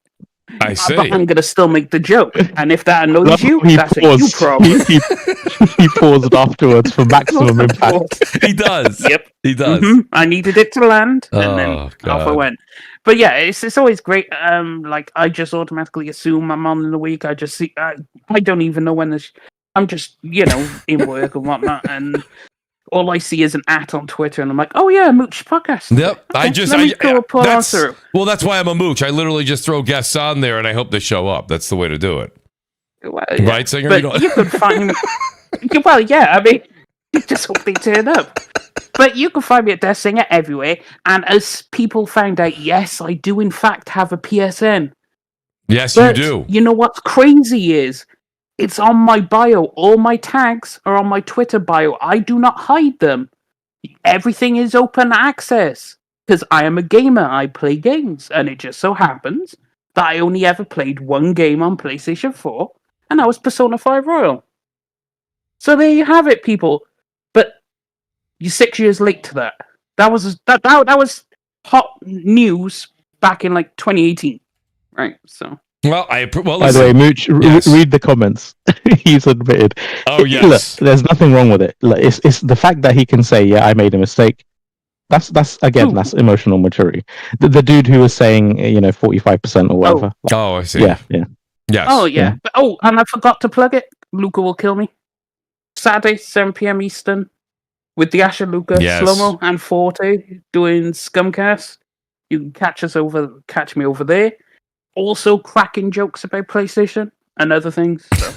Well, shout out to the Ashton Luca hashtag my New York. She's the best. Absolutely, go over and support Luca, please. Scumcast is every Saturday 7 p.m. Eastern time. Absolutely the best time. Singer, great to have you here as well. Let me do a couple shout outs to the guys that had to leave earlier. It's BRAP Basement Radio Arcade Podcast. That's BRAP _podcast. You had K-Med. That's K __med. Porter Rock, shout out to Porter Rock at Porter Rock 77 _, and of course the great Gaming Forte, who's live right now with the great Slow-Mo Backslap doing TPS podcast. Guys, go over and support them. Tell them Mooch sent you. Great show tonight, guys. Thanks for staying for about 3 hours tonight. You guys are the best. I will catch up with you guys next Thursday, 7 p.m. Eastern. Go out and try Silent Hill if you're looking for a horror game. It's a really good one. Until then, guys, enjoy your weekend. Peace out and good night. Peace. Metaphor just finished downloading. Let's go. Oh, I think I'm going to download it right now. Like, I need to play it. I was going to do Silent Hill, but the reason I haven't, I'm thinking of doing Metaphor first, is because... Oh shit, he's gone.